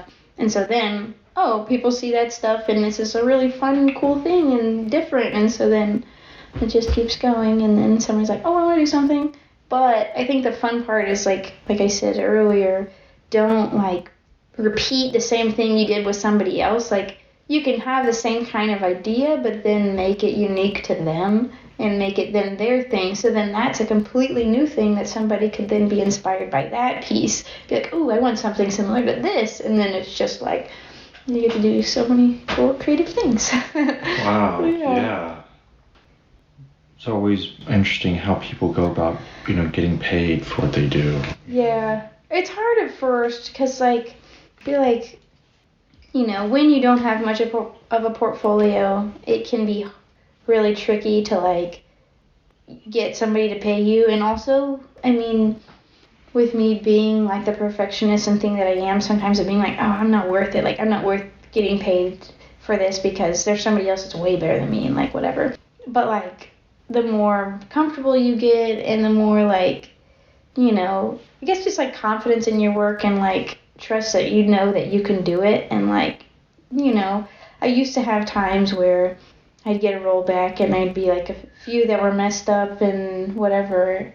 But like now, I mean, there's like an occasion where I get something slightly out of focus, but like I have confidence that every photo is going to turn out because of all the time that I've put into like to this craft and stuff.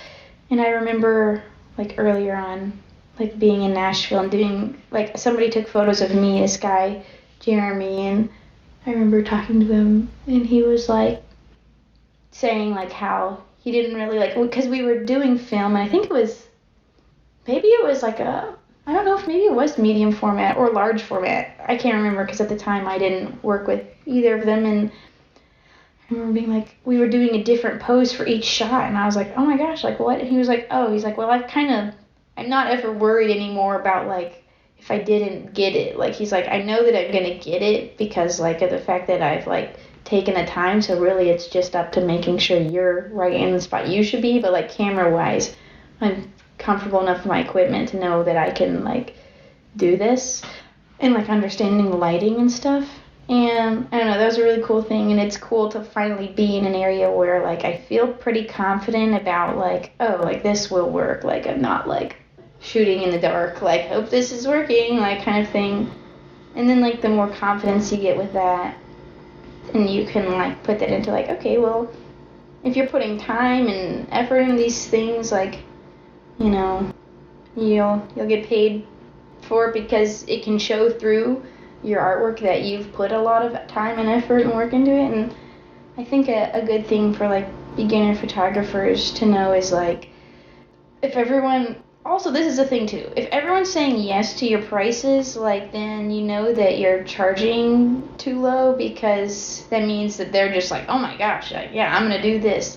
Not that, and if everyone's saying no to your prices, that means you're charging too much. But if you have a balance, hopefully a little bit more of yeses and nos, it just means that you're a competitive price, which means people are like, okay, do I really want to work with this photographer or should I work with this other one? Because they're probably around equal prices, and whose style do I like more and whatever. And I think that's a really cool thing. One of my dear friends from college, he told me that because he was like, Christina, what the heck, like you are charging so little, like, because I was like, that's a thing, like photographers so often don't talk about their prices to other photographers. You can't like Google how much do I charge for this, like, you know, there's like wedding photography maybe has some info, but also everything is so dated, like you can maybe find a Reddit thread with something, but it is like really just something that people are like so taboo about. And I think honestly just because everyone's probably insecure about what their prices are, and so they don't want to be honest about what they charge, because either they think, oh, people are going to think I'm asking too much, or they're going to think, oh shoot, other photographers are going to hear that I'm charging so little and that's probably why I'm getting so much work or whatever, like, or, you know, I'm charging so much and people will know that other photographers charge way less than me and stuff. And so, yeah, I don't know. Ripple effect. It really is. This information then like enlightens all these other people. Then yeah. It's like, who shows their cards? Yeah. I wish people would just be more like honest about it. And I think it's a thing too, because a lot of times younger photographers will ask somebody who's like, you know, more mature in their craft, what do you charge? And it's like, okay, well, you can't charge the same thing as somebody who's been doing this for years, because after each shoot you're getting more and more experience and like skills on this. And so like understanding, like, I think it's like being humble enough but also being confident enough, which is like a hard balance, because it's like, oh, I deserve to get paid a lot, but it's like also like, yeah, but like also there are other photographers that could be charging the same or even less than you that are really talented too. Like, you're not the only one out here that's making art, like. And so yeah, I think that's a big thing, because it's like, yeah, especially if like beginner photographers being like, what should I, like, what what would you charge for something like this? It's like, okay, well, something I would charge for is, like, not that, like, mine is the perfect price, but it's also something I've come to after a while of doing this over and over and being like, okay, this seems like a fair price. Whereas if you're a beginner, obviously you shouldn't just be doing things all for free, but you can't, like, expect people to pay you a bunch if you're somebody that, for instance, gets back a roll and half of them are working, half of them are good, and half of them are black or something like that. It's like, okay, well, once you, like, are sure in your ability more, then I feel like then you can be sure in your pricing more. Right. But, yeah. And you're also buying the experience. Yeah, yeah. Kind of like like you said, how you make them feel. Yeah. They're buying your time, like the vibe you add to the that's a good thing to think about too. So they're buying the kind of your way you go about it versus somebody else. Your personality through it, and they're gonna be around you. So it's like how you make them feel or get them ready or whatever. That's a whole big part of it too. Yeah, but it's like everything. It's like it's still kind of hard because I'm still like, oh, maybe I'm undercharging. I don't know, like. But it's because I also don't know what anyone around me charges, like, for the most part. I mean, I know somewhat, but then you'll hear somebody that you think is really talented and they charge less than you, like, and you're like, what in the world? Like, girl, you're insanely talented. How are you charging this little? Like, you know, yeah, maybe you're getting a bunch of work, but, like, if you're getting a bunch of work for this small amount, you could be doing 2 shoots and get that equivalent. And you're able to, like, invest more into each shoot because you're not pocketing your own money to try to make some set or something like that. It's like, okay, they have either some sort of budget for that or you're budgeting it in with the project price that they're paying you or something, like. But, yeah, like. A lot of things to consider. Yeah, quality over quantity for sure. Definitely. Because over time, you'll have several pieces of quality material. Yeah. And that time spent doing that, well, you'll get back dividends later. Yeah. But yeah, doing one thing really, really well and then releasing it, then doing another thing. Yeah. Instead of being like, here's a bunch of, I don't know. Yeah. I stopped, like, I did a little bit of touring photography and, like, that was fun to an extent, and I've had people that are like, oh, do you want, like, would you want to go out on the road again and, like, do photos for a concert and stuff, but it's like, I think it's fun, like, to take photos at shows and whatever, but I don't like concert photography because it's so rapid fire. It's so, like, such a quick overturn. You're just, like, shooting, putting them out. Shooting, editing, putting them out, like, immediately. And it's just, like, every night. And it's just such, like, I don't know, like, it's like the instant gratification is kind of gross. It's like, oh, like, nothing against, like, you know, show photographers. If that's what you enjoy doing, then that's an awesome thing. But for me, I think going from, like, practicing with photojournalism and then over COVID doing film and it finally slowing me down, I don't want to go back to the fast-paced stuff because I feel like, and like, I mean, show photography is insane because some of these photographers are just incredible with also, like, the insane lighting that they have at shows and stuff, like, moving around and whatever. So it's a great thing, and whoever does that, like, kudos to them because it's a hard job, but it's definitely not something that I, like, would ever want to do because it's so, like, it's like the quick overturn thing, and you have to just, like, edit them immediately and get them back to the person immediately so that they can post them the next day for, like, oh, love Dallas last night or something. Yeah. And it's just like, I love film because of the fact, since I am, like, a perfectionist, like I've said a million times, you take the photos and unless somebody needs them rushed or whatever, it's like you take the roll in and you get it back in a week, and so you have, like, a week that you're not even looking at them. You're not really thinking about them. I mean, maybe you're excited, hopefully, to get them back, but it's not, like, in the forefront of your mind, like how if you shoot digital, you can just immediately look at them, like, right after the client leaves and and think about it and stuff. But it's nice, like, if you're doing film, that you just take them and then you turn them in, and then you get them back like a week later, and then you look over them, and it's kind of like a fresh set of eyes, and you just get to fully see it again, like, and you're like, oh, this is how it turned out, yay, or whatever, like, so that's really cool. The magic of it. Yes, the charm. yes. The charm. The magic, the charm. Okay, so how long have you been in Nashville now? I moved here August of 2019, so. Oh, okay. A little bit ago. I mean, Almost 4 years. oh my gosh, that's crazy. Wow. In August. In August, 4 years, yeah. That's wild. Yeah, that's it. Man, that's crazy. And what initially brought you here? Photography. I just wanted to, like, do it, and it was, like, the nearest big town to me because I grew up, like, mainly in Tennessee and stuff, and there's actually a photographer, I'll do a shout out, Connor Peterson, he's an amazing concert photographer, and he was somebody that, like, I, like, knew his old girlfriend when I, like, lived in my hometown and stuff, and so, like, we would see each other, like, occasionally, like, he came over to my parents' house once because I was taking pictures of his old girlfriend at the time, and I, like, worked at a Chick-fil-A at one point. He'd come in sometimes. And anyway, he was just out there doing photography, and he didn't go to school for it or anything, and he was so talented, and I just remember not really knowing him and being in college and being like, dang, this guy's just out here doing it. Like, you don't have to, like, get this degree to show that you can take photos. Like, your photos will show if you can take photos. Like,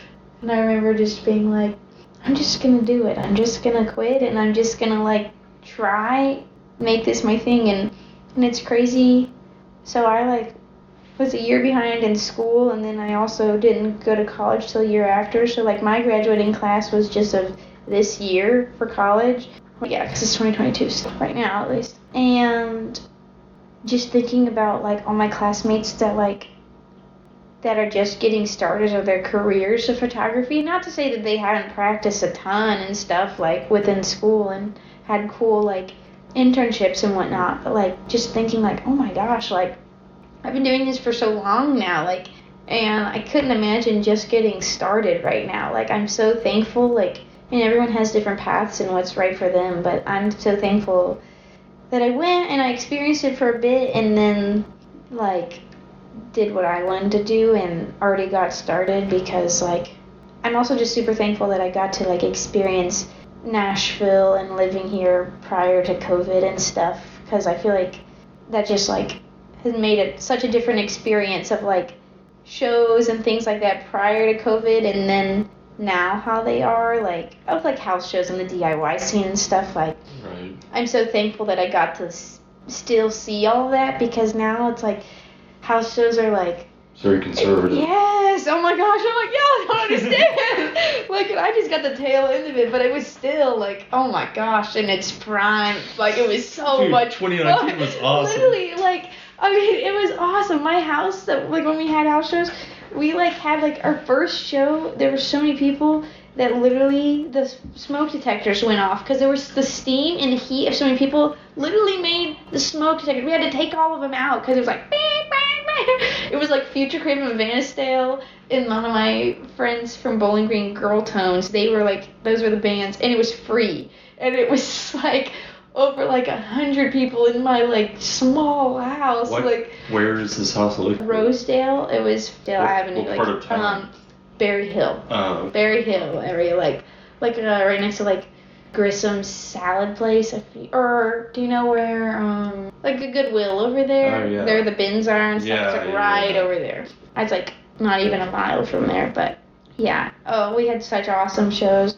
It was so much fun, and I'm like, oh my gosh. Good return to that. Yes, like, please, like, it's so. And I know there's, like, definitely some shows happening. I know, like, kind of like the more grunge scene, I'm not as a part of it, though I would love to go to some shows. I just don't know about them. Definitely, like, seeing some stuff is still, like, kind of esque of how it used to be, but, like, I'm like, oh, y'all don't understand, like it was so different. Not this, like, outside in somebody's back porch kind of crap, which is, like, what you got to do now. Like, the energy's not there. I know. Like, the house energy. I know. It made me so it was so crazy.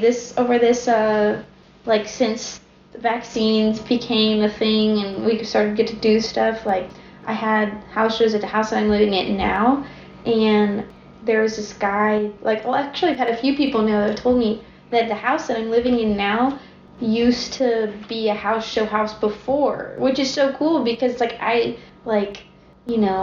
accidentally started making it a house show house again, and having stuff legacy. And so it's so cool, the legacy is getting to live on, and I'm like, oh my gosh, because one of my friends was like, oh my gosh, this was the first house I played a show at, when I moved to Nashville, and then somebody else so it's a landmark.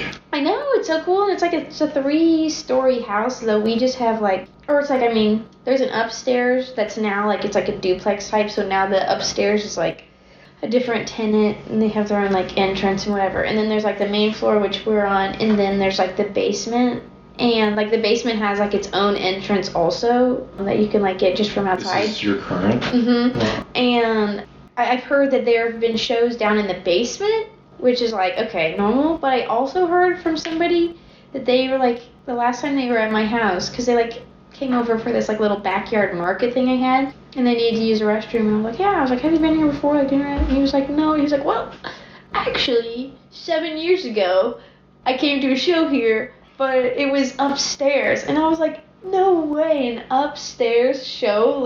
Is it pretty small up there, or? I've never been up there because it's our upstairs tenant is very reserved and doesn't talk to us. She's really nice, but she's just kept to herself. But so I've never been up there. I've never seen what it looks like. Though I have looked at Zillow photos of it, see what it's like. But I just can't imagine going Also, that's just terrifying, because what if something happened to the floors? It's a house that was built in 1920, so it's not it's some sturdy house. I mean, I guess it's sturdy enough, but it's old. So imagine falling through. And it's high ceilings, at least 11 feet. Wow. So I can't imagine if you were to fall through. I don't know how high. It can't be that high for them. That would be a high fall. Yeah. That would be so crazy. crazy. I've heard there's been house venues where unfortunately people have died because staircases or places have collapsed. Oh my gosh. Because they weren't, the fire codes and all that. Yeah. They were just trying to have their own. Oh my gosh, that's so crazy. The horror, that's why that's why people shut down. Yes. So people can get hurt. Yeah. Or fire could happen, people can't escape. Yeah. But. Yeah. But let's bring it back. No, just kidding. Yeah. I mean, that's, I would love to have a house show here in the backyard. Yes. Yeah, honestly, but you might get bougie neighbors. Yeah. Not down. But I guess if we'd let them all know, but. Yeah. Over in Little Hollywood, they throw parties. Oh, really? Okay. Someone has a house, and they will put a letter in everyone's mailbox, and and they're we're gonna have this. They're gonna do it whether you like it or not, which I don't care. Yeah. I mean, I'm do it, whatever, but they're gonna be loud, and it's just this it doesn't even affect me. Dude, it sucks that you say that, because while we were out of so I did my first tour managing gig this fall, and while I was out of town, my roommate and two of my friends hosted this show at our house, which usually I'm kind of the head honcho for it, just because of my structure and blah blah blah blah and whatever. And so I do that, but I went on this tour, and I'd already agreed to doing this. It was a show on Halloween night, and I already agreed to doing it way earlier on in the year. And then I got this, and I was gonna be gone for Halloween, and I was so they're we can do it without you, and I was okay. And we had this really, just long story short, awful neighbor, and I even told her ahead of time, because the last time we had a show, she's new to the neighborhood for sure. She doesn't live on the same street as me, but she lives the street behind us or whatever. And she came to the last show we had and was just mad. And it was during the day. It was a Saturday at 2 p.m. So I was what? How? What? We live right next to also a car stereo place. It's bumping music all the time, and we live next to the fire department, so it's there's constantly noise. At least this is music. But anyway, she was mad, and so you're in Music City. Literally. And so I got her phone number, and she was like, let me know next time, I can change my schedule, blah, blah, blah. And I was like, okay, sure. Like, and so I let her know. I was like, hey, like, FYI, I'm out of town, but my roommate's gonna have this show, you know, whatever, like, but we're gonna be done by like 11, and you know, we're not like going over, it's like whatever like the decibel thing is that you're not supposed to have, like over 80 something, or I don't know, whatever the heck it is. And then she was just like, unfortunately, that is like illegal, blah, blah, blah, blah, blah. And like screenshot something she found on Google or whatever. And I was just like, and I like screenshot something else back to her and sent it. And then I was like, you know, I'm out of town right now. Like, hope you can understand. Like, roommates just want to have fun. Halloween night. Like, haha. Like, you know, if it's too loud, text me, let me know. Like, I'm not there, but I'll let them know and they'll turn it down. Like, you know, whatever the heck. And like, happy Halloween. And then literally, like, it was like the night of, we were like on tour, we were in New York, like New York City, and like just hanging out and whatever, seeing some friends and stuff. And then I get this text like late, and it's not like her saying like, hey, it's too loud. It's like, I cannot believe you would be so rude and selfish. Like, my children are trying to sleep. Like, you know, like, I forget what else she said, something else. And I was just like, well, like, you should have just said, hey, could you turn it down? Like, I gave her, I feel like it was a long message, but it was like very like super polite, super like, let me just know, whatever. Yeah, like, everyone else in our whole like neighborhood always comes over and is like, we love the music, thank you for doing this. Like, and we live right next to an Airbnb, and so they like sometimes will come over, and people like that aren't from Nashville get to like experience a show and stuff. And like, and I like literally was like, you know, like said something about how it's like Music City, like, you know, I hope you can understand. She even said, like, she told me like her son, like when she came over to the house, the last show that she said was too loud or whatever, she was like, saying how her son wanted to be like a drummer or something. And I'm like, woman, if you can't handle this noise, like, I feel so sorry for your son and his dreams of music, because like, she was just awful. And then she called the cops. Those, like, my roommate said they didn't come till like the show was like literally like over, but they just like stayed there. Like, they like sat out on the road and then they just drove off afterwards, I guess. Or they came like right on the end. Though the music ended at 10 p.m. Like, that's like, it's also Halloween. And then the next day I got a email from our landlord that said that we had a noise complaint filed, and if we get another one, we'll be evicted. So I don't know if we're gonna have shows anymore, which freaking sucks. Unless we can have like an inside one, like at some point, but it just really freaking sucks. I'm like, woman, you just ruined this for everyone. What a wet blanket. Yeah, literally. Yeah, who needs you? Yeah, I'm like, leave. You're freaking in Nashville. Come on. Okay, cool. So what would you say is something you've learned living here? I guess just like, I feel like so many things. Just like different people and their different like backgrounds and environments and how they shape them, and like how nobody's like just like somebody else. I feel like sometimes it's easy to think everybody's similar because like everyone dresses the same for the most part here. It's like vintage clothes and like docks, or well, docks are kind of fading out, honestly. Now it's like, I don't even know what it is, but just like that kind of the whole like East Nashville type of vibe type deal. And it's easy to just assume that because people look alike that they're alike, but like, it's so cool meeting all these people that are just like from all different states and really just came here because of like a love for music or entertainment in some sort.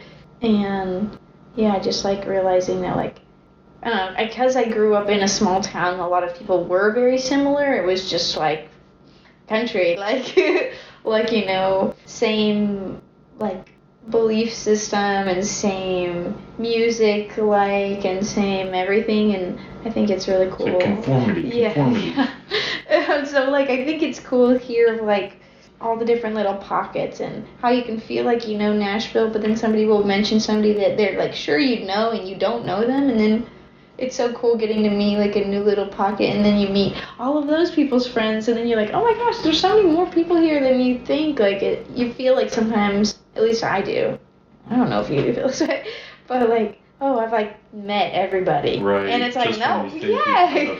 And then you meet somebody new, and then you meet all of, like, their whole group, and then you're like, how in the world did I not even know this exists? Like, we were so close to each other, but just barely off. And like, for instance, one of our friends is like one of like my roommate's band members, who's also our friend.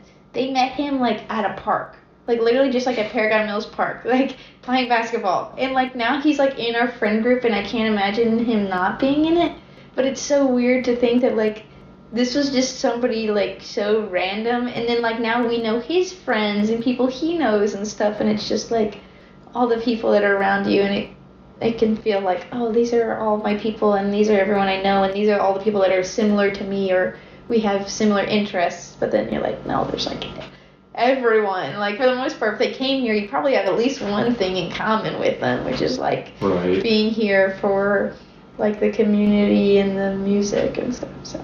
Right. Yeah, I feel like out of every 4 people you meet is artsy, or whatever. Yeah. Even if they aren't in the industry, they can play an instrument, Yeah. and they know the art world. Yes, yeah, which is so cool. Yeah, but it's so cool like how everybody's like upbringing and environments like shape them to where like the form of art that they make or whatever, like, and people that inspired them and stuff. Right. But, What is some advice you would give to someone who's going to move here and do art? ooh, I guess like, yay, I'm so proud of you for doing this, but like, but sounds awful. No, it's super cool, and it's like achievable, and it's not like as hard as you might think it is. But also that doesn't mean that it's easy. Like, just because it's achievable and you know whatever doesn't mean that it's just like gonna be thrown in your lap. Like, just like I was saying earlier, it's like you have to work really hard and even do some shoots that are free shoots, or you know you're not making a lot off of it. Maybe you're maybe you're like out of pocket building this set or whatever, some type of idea you have to make it come to life, and like you're not even really making anything off of it, or you're spending all of your own money to just make this art piece, but it's so worth it because then you like have that piece of work and people can really see your art rather than like just you shooting some photos outside, or I don't know, like I guess like work hard for it and keep trying and don't give up, and just because there are other photographers here doesn't mean that there's no or whatever type sort of art, you know, musicians and stuff too, doesn't mean like you shouldn't come because there's other people that are really good at it. It's like, well, you bring something completely new to the table because nobody has the same like eye as you do, or skill or ear or whatever. Like, everyone has their version and no one can hear or see or do something exactly like how you can. And that's the most valuable thing about you, is the fact that you're you. So don't try to be somebody else and try to do their form of art or do it like the way they do it. You can take inspiration, but if you try to copy them, then people aren't really seeing you. They're just seeing a knockoff version of somebody else. And like, you know, it's just like you have to make your own connections and do that sort of work for yourself, and it's so worth it. And sometimes you don't want to go to a show because you're, you know, maybe you're just like feeling like you just like don't want to do anything, you know, and especially after COVID, I feel like it's so easy of just being like, I just like want to be by myself and whatever. And like, there's obviously times where that's necessary and, you know, you need to take care of yourself, but sometimes like really just pushing yourself just a little bit more than you think you can do is so worth it. Like, going to maybe a show that you're like, I don't know, maybe I'll just stay home, maybe whatever. It's like, I'll guarantee it's always you go to that one that you weren't maybe gonna go to, and then you meet somebody cool, it's a cool connection, and you make this or whatever. Like, and same with just like even like meeting new photographers or artists and like getting coffee with them and asking them like about themselves and stuff. Like, don't like cancel last minute because you're getting anxiety, because I trust like it's gonna be fine when you get there. Like, don't let somebody that's like more developed in their art form like intimidate you. Like, if anything, it should just be inspiring, and it should be somebody that like, I'll be able to like get so much knowledge from this person and learn so much, and being like humble and knowing that somebody else has been doing this for a lot longer than you have, and so like what they have to say is valuable. And it's also valuable that they're giving you their time, so be respectful with it and intentional. But yeah, I guess all those things. Reach out to people, and especially everyone here. People want to see everyone else succeed. I think that's a beautiful thing about this community, is that everyone wants to see everyone be their best self and do their dream, and everyone is super supportive, and that's such an amazing thing, because I feel like a lot of our communities can be so competitive that it's like you're not happy for somebody when they get their sort of thing, because you're like, I wish that was me. But I think just in this community, because people are so genuinely themselves, it's like you're just so proud of them for finally getting their moment to do what they've been wanting to do. So it's a great place, and you should come here. Definitely. Definitely. Everyone has got their own thing going on, and like, you don't need to be intimidated by it, just be inspired by it. Because that could, that's just themselves shining brightly. So you can step into your own version of yourself, which you're developing and finding, and that's the beautiful part. And it's like, just taking advantage of the fact that you're also around so many artists, so you can use it to your advantage, and like, ask to assist on other people's shoots, or ask to help somebody out or whatever. And maybe that's you giving your time, or maybe whatever, but ultimately like the knowledge that they have of like letting you come into their creative space and observe is like so much more valuable than like money. That's another thing I'll say too, is don't just come here to like try to make money. Like, that should be the like least of your concerns. That will come, and money comes and money goes, and you're just a vessel that is holding it for a moment and decide what you want to do with it. But like, it's about letting your creativity shine and like getting to fully express yourself and make like do what you're passionate about, which is making art. And if you're in it for money, then your art's gonna suck. Like, because it's not gonna be genuine and true, and that's what makes art so beautiful. Right. You'll find some formula solution, and then you won't be happy even if you succeed, because your heart wasn't really in it. Yeah, so it doesn't even matter. It's like, what do you do? Some of my favorite shoots are ones that, actually my favorite shoots I've done are ones that I didn't get paid anything for. Yeah. I just did them because they purely were like something. Brought you joy. Yeah, literally. Brought me joy and let me like show my vision to the world. And so, yeah. It's like your whole life's work in like a little moment of time. Oh, yeah. And you let that shine. Yes, and it's so cool. And those are the ones people are like, oh my gosh, what the heck? Like, it's not the big budget shoot that you got, like, whatever. It's the one that you were like, I did this like photo project this year that I've been wanting to do for like over a year. And it was like, have you watched Fantastic Fungi on Netflix? On Netflix? Yeah. I know what it is. Oh my gosh. It's a documentary just about like mushrooms and stuff like that, and like their whole like just everything about them. Like, it's insane. It's so crazy. Yeah, like, and like just how like mushrooms can like communicate to each other, and like how it's just like life like begins and ends with like mushrooms and stuff. Like, it sounds so silly and whatever, but it's like, but really, I mean, like, something gets mold on it, it's like that's a fungi that's like growing and whatever, and it just like breaks down, and then in a like out in the forest some animal decays, and then it grows, something else grows, and it's so cool. But anyway, I watched that, and there was like this one little, this tiny like 0.5 seconds where there was like this little, it was like a mushroom growing, and it the way the light was, it like made it look like the stem, and I think it's called like the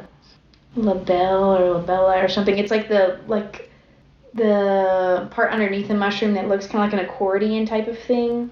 Like the under mushroom were like lit with this red light and it looked so beautiful, and I was like, oh, I have this idea I want to do like of like some sort of like ballerina with like red tights and a red tutu type of thing. But I really like, I don't know, I just had this like vision in my head, and then this year I finally did it. Like I've been putting it off for so long because it's like your own money and you have to just invest in it, and it's for nothing other than just to create art. And especially if you're doing art as your work form, that always was like an important thing because somebody's giving you their money to do this.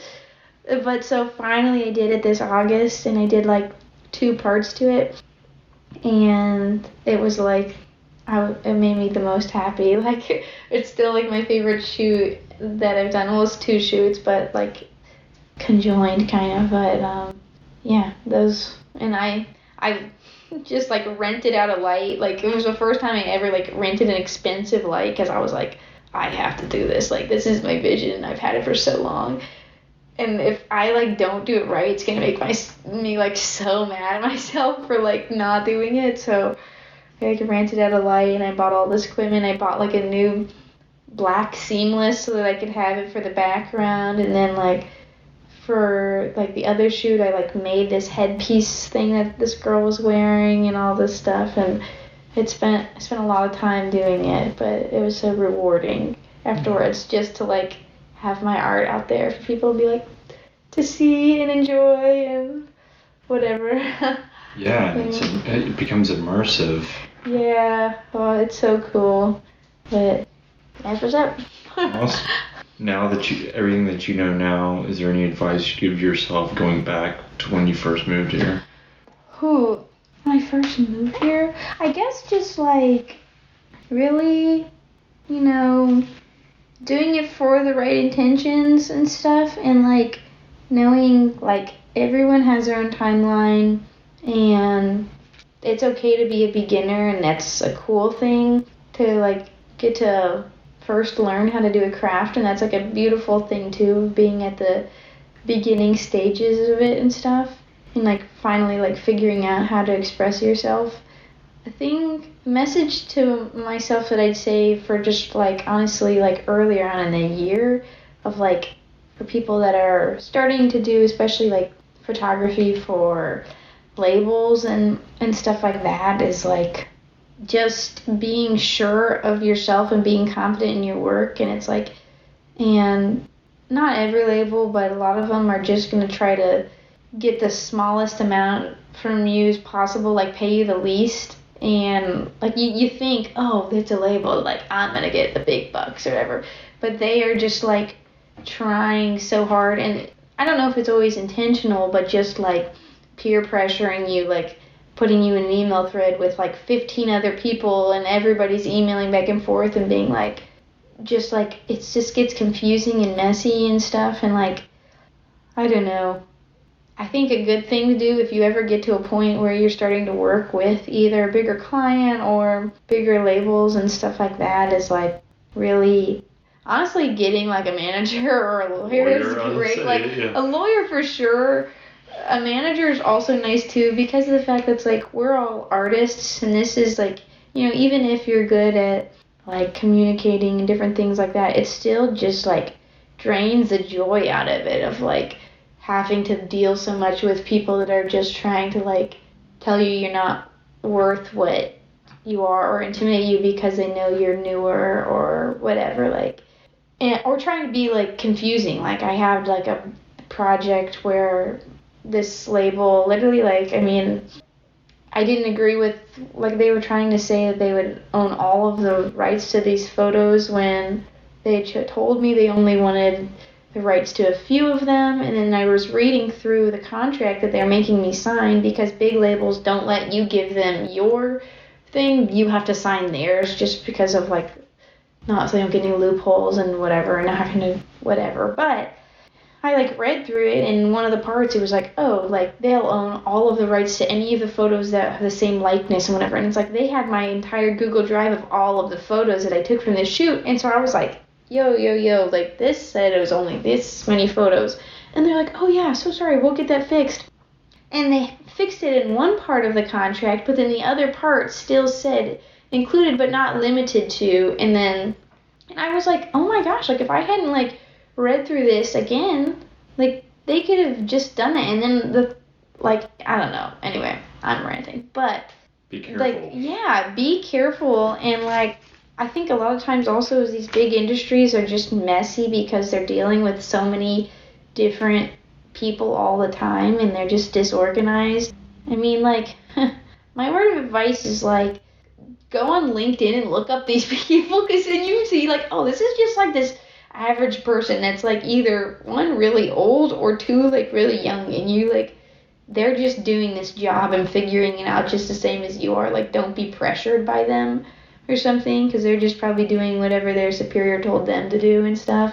Right, don't be personal. Yeah. Business. Yes, yeah, it really is. And like, also, there's nothing wrong with like not working with labels and working with indie artists. I feel like I've like done a couple things for labels, and after one of the experiences I had was awful, though I've then found out they're a terrible label to work with. But I'm like, I just want to work only with indie artists and stuff like that, people that you get paid then and there. I get, right. It's like I get paid my deposit before my shoot, and then I get paid the rest of it at the shoot, and I'm not worried. Like, I'm not like a month later like, hey, when am I gonna get this payment for the photos that they've already used and published somewhere? Like, it's so much garbage. But right, you have to be on top of it. Yeah. Like, this person's, you gotta hold people accountable. Yeah, literally. Well, and it's like with labels and stuff, it's like they'll make it confusing, so you'll be like, you'll feel pressured and sign it and know what you're doing. This literally happened to me where it was for the thing that was a not great experience, and I was like still in the process of like reading over, because I had two different contracts. One was for licensing the photos, and then one was for buying the rights. And I was still reading over the contract for the one buying the rights, and literally like they had sent it that day, and I hadn't emailed them back with my signature or anything, because obviously, and they literally like announced that they were using that photo for the cover of their album, and I literally was like for the artist that I shot for, and I'm like, you can't do that. I haven't signed that you guys have the rights for this photo to use this on like that. And if the person that the photo wasn't a friend of mine, I definitely would have legally like got involved and been like not replied and just got a lawyer right then and there and been like, look, they literally even announced to the freaking world that this is what the photo is, and I never even replied to their last email. Like, but because it was somebody I was close with, I was just like, bit my tongue and just signed it, because I was just like, whatever, I'm doing this for my friend, I'm not doing it for you. Like, but it sucks, like, so much. And I literally was like, at that moment, I was like, do I even want to do this? Like, I feel like the goal is always to like get to work with the big dogs and whatever, and then, not that everyone's like this, but then working with them, and it was like literally the suckiest thing I've ever experienced. And I was just like, I hate this. Like, is this what my goal has been, to get to this point, and it's not even enjoyable. Like, but not every experience is like that. But I guess just in general, like, being careful and trusting your gut, and like, don't let people take advantage of you, especially if they're like a big corporation, just because you're this little indie artist or whatever. Your self-worth and your worth as an artist. And if anything, make it hard for them, since they have all this money and power and time. You're like, give them a run for their money. I know, literally. Give them a run for their money. Okay, so what is your biggest personal growth from last year to this year? Last year was my first year of doing last year I didn't start until May of doing like full-time photography. Well, like, honestly, it wasn't even full-time at first. I quit Trader Joe's, and I was just like, I just gotta do this. Like, Noah, I'm super thankful, was like super a big supporter of me just trying and stuff like that, because it's so easy to just stick with security of like, oh, I know I'm gonna have money, but it's like, but if you don't try, you'll never know if you could do it or not. And just like trying something out, I guess, like really like just doing it, because then when I finally did it, I was like, oh my gosh, like it's so much easier than you think it is, like once you just like get the ball rolling. And I don't know, I guess knowing your worth, but don't think like too highly of yourself in a way of like, yes, you are worth, your price, and you're worth like all the time and effort that you put into things in your eye, but also like you're not the only creative, and there are plenty of other people that are really talented too, and they have their worth as well. Like you're not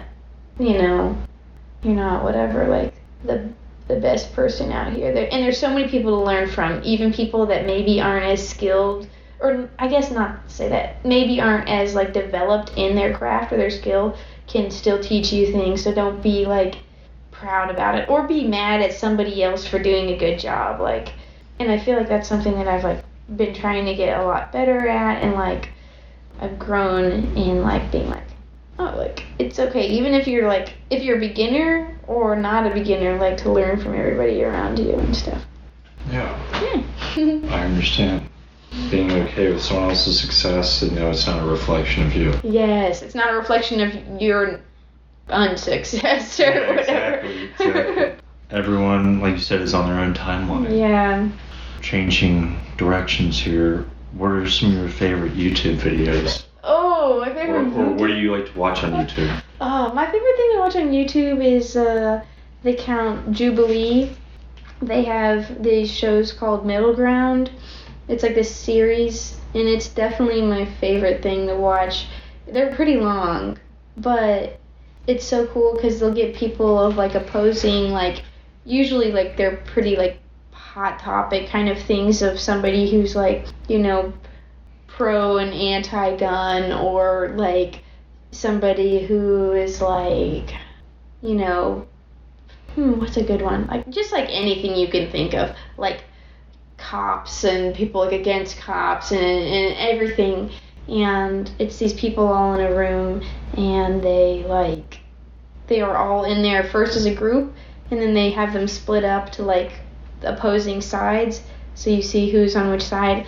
And then they ask a question that's like, something that both sides could potentially agree with or whatever. And then like the people that do agree come to the middle ground, hence the name, and they like talk about it. And then all the people that didn't agree will also come in and talk about it. And like, it's so cool. The big thing is like being respectful of like the opposing side and hearing them out. And like, because a lot of times you get so deep in the way you think, and you surround yourself so much with people that think the same exact way, and immediately just assume that the other side is probably just like not genuine and awful and whatever. But then like really truly getting to like hear them and how they got to their point and whatever, and their genuine facts of like their perspective is really cool. And they just do it with a bunch of things, and so I really like to listen to them, to not be closed-minded, to be more open-minded, of like hearing perspectives of both sides, especially if it's something that's like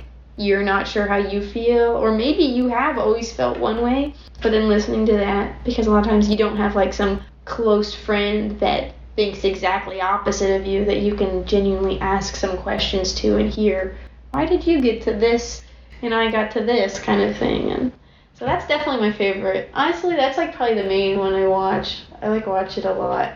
Those, and I like to watch like apartment videos, like people like showing like their like apartment in New York City or something, like, and like them just like showing like their interior design and stuff. Like Noah's got me more into interior design. I always like creative and fun stuff, but like really cool pieces and like really taking like advantage of the space and using it to the best way that it can be used or whatever. Those are really cool.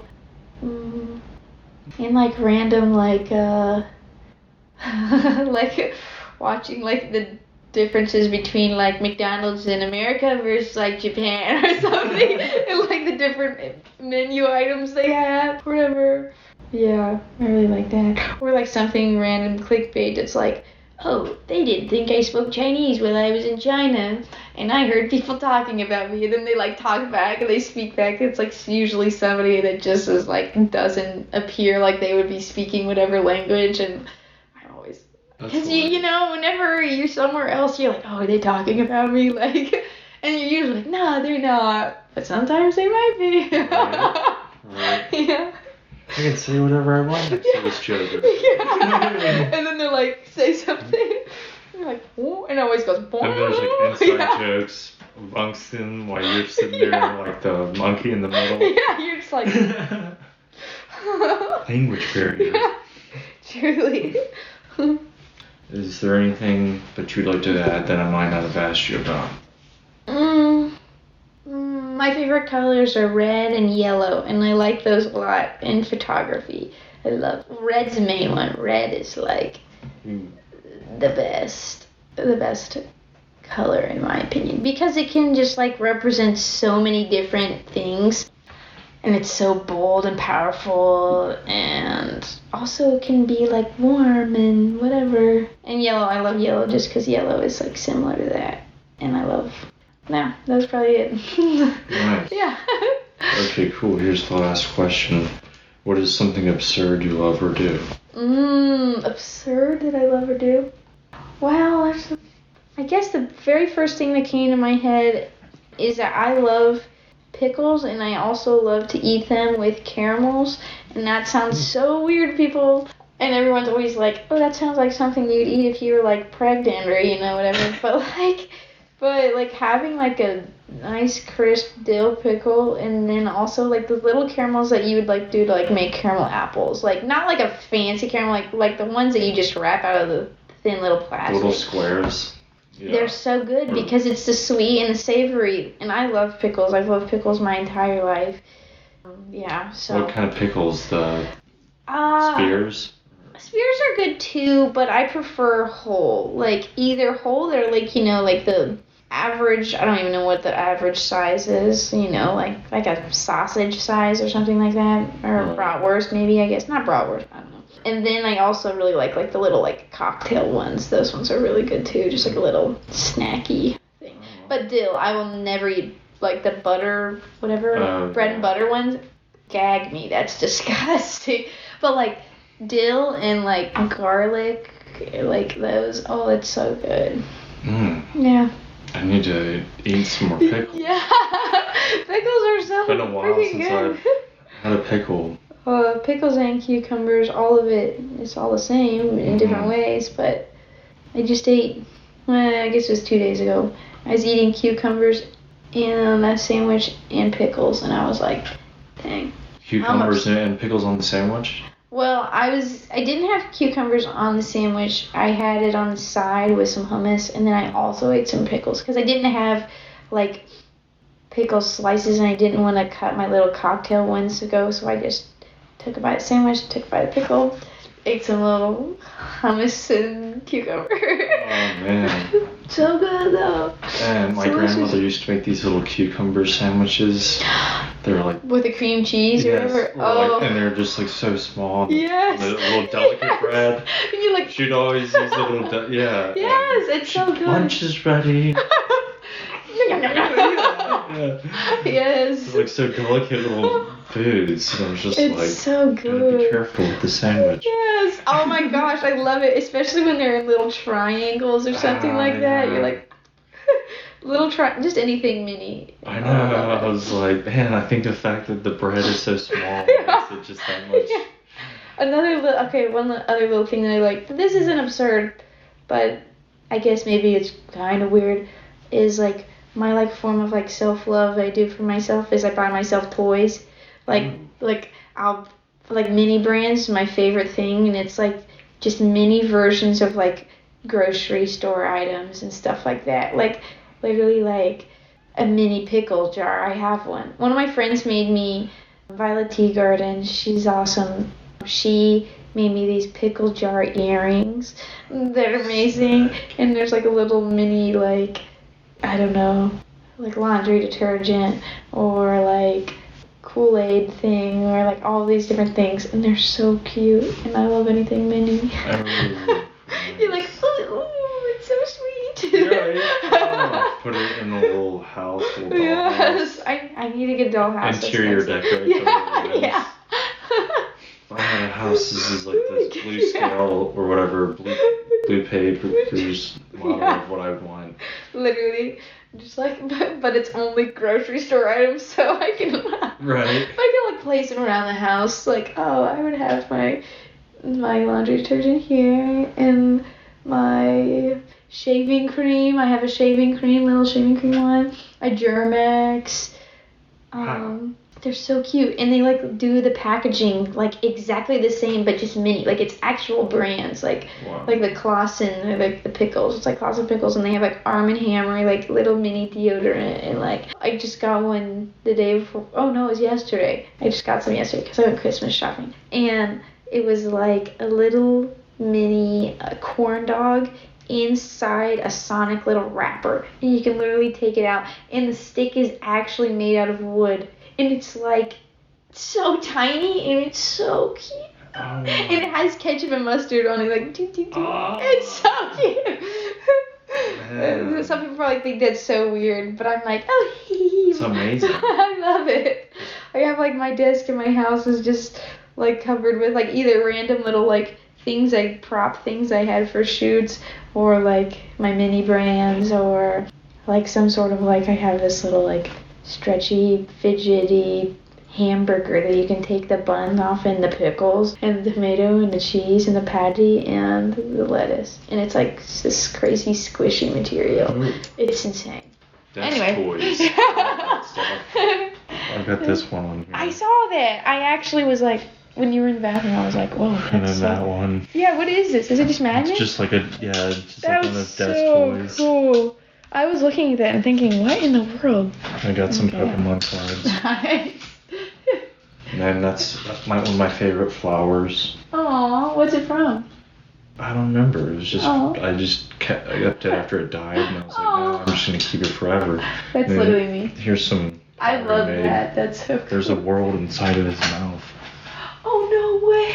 Yeah, and I put glass in there when it was in the kiln, so it would melt and mix that's water. So cool. Wait, you made it? That's awesome. Yeah, made that in high school. Made this one in college. Oh no way. Oh, I want to do more stuff with clay. I love pottery. That's something I want to get into more into. But anyways, thank you, Christina. Thank you. Woohoo! That was so fun. Thanks so much.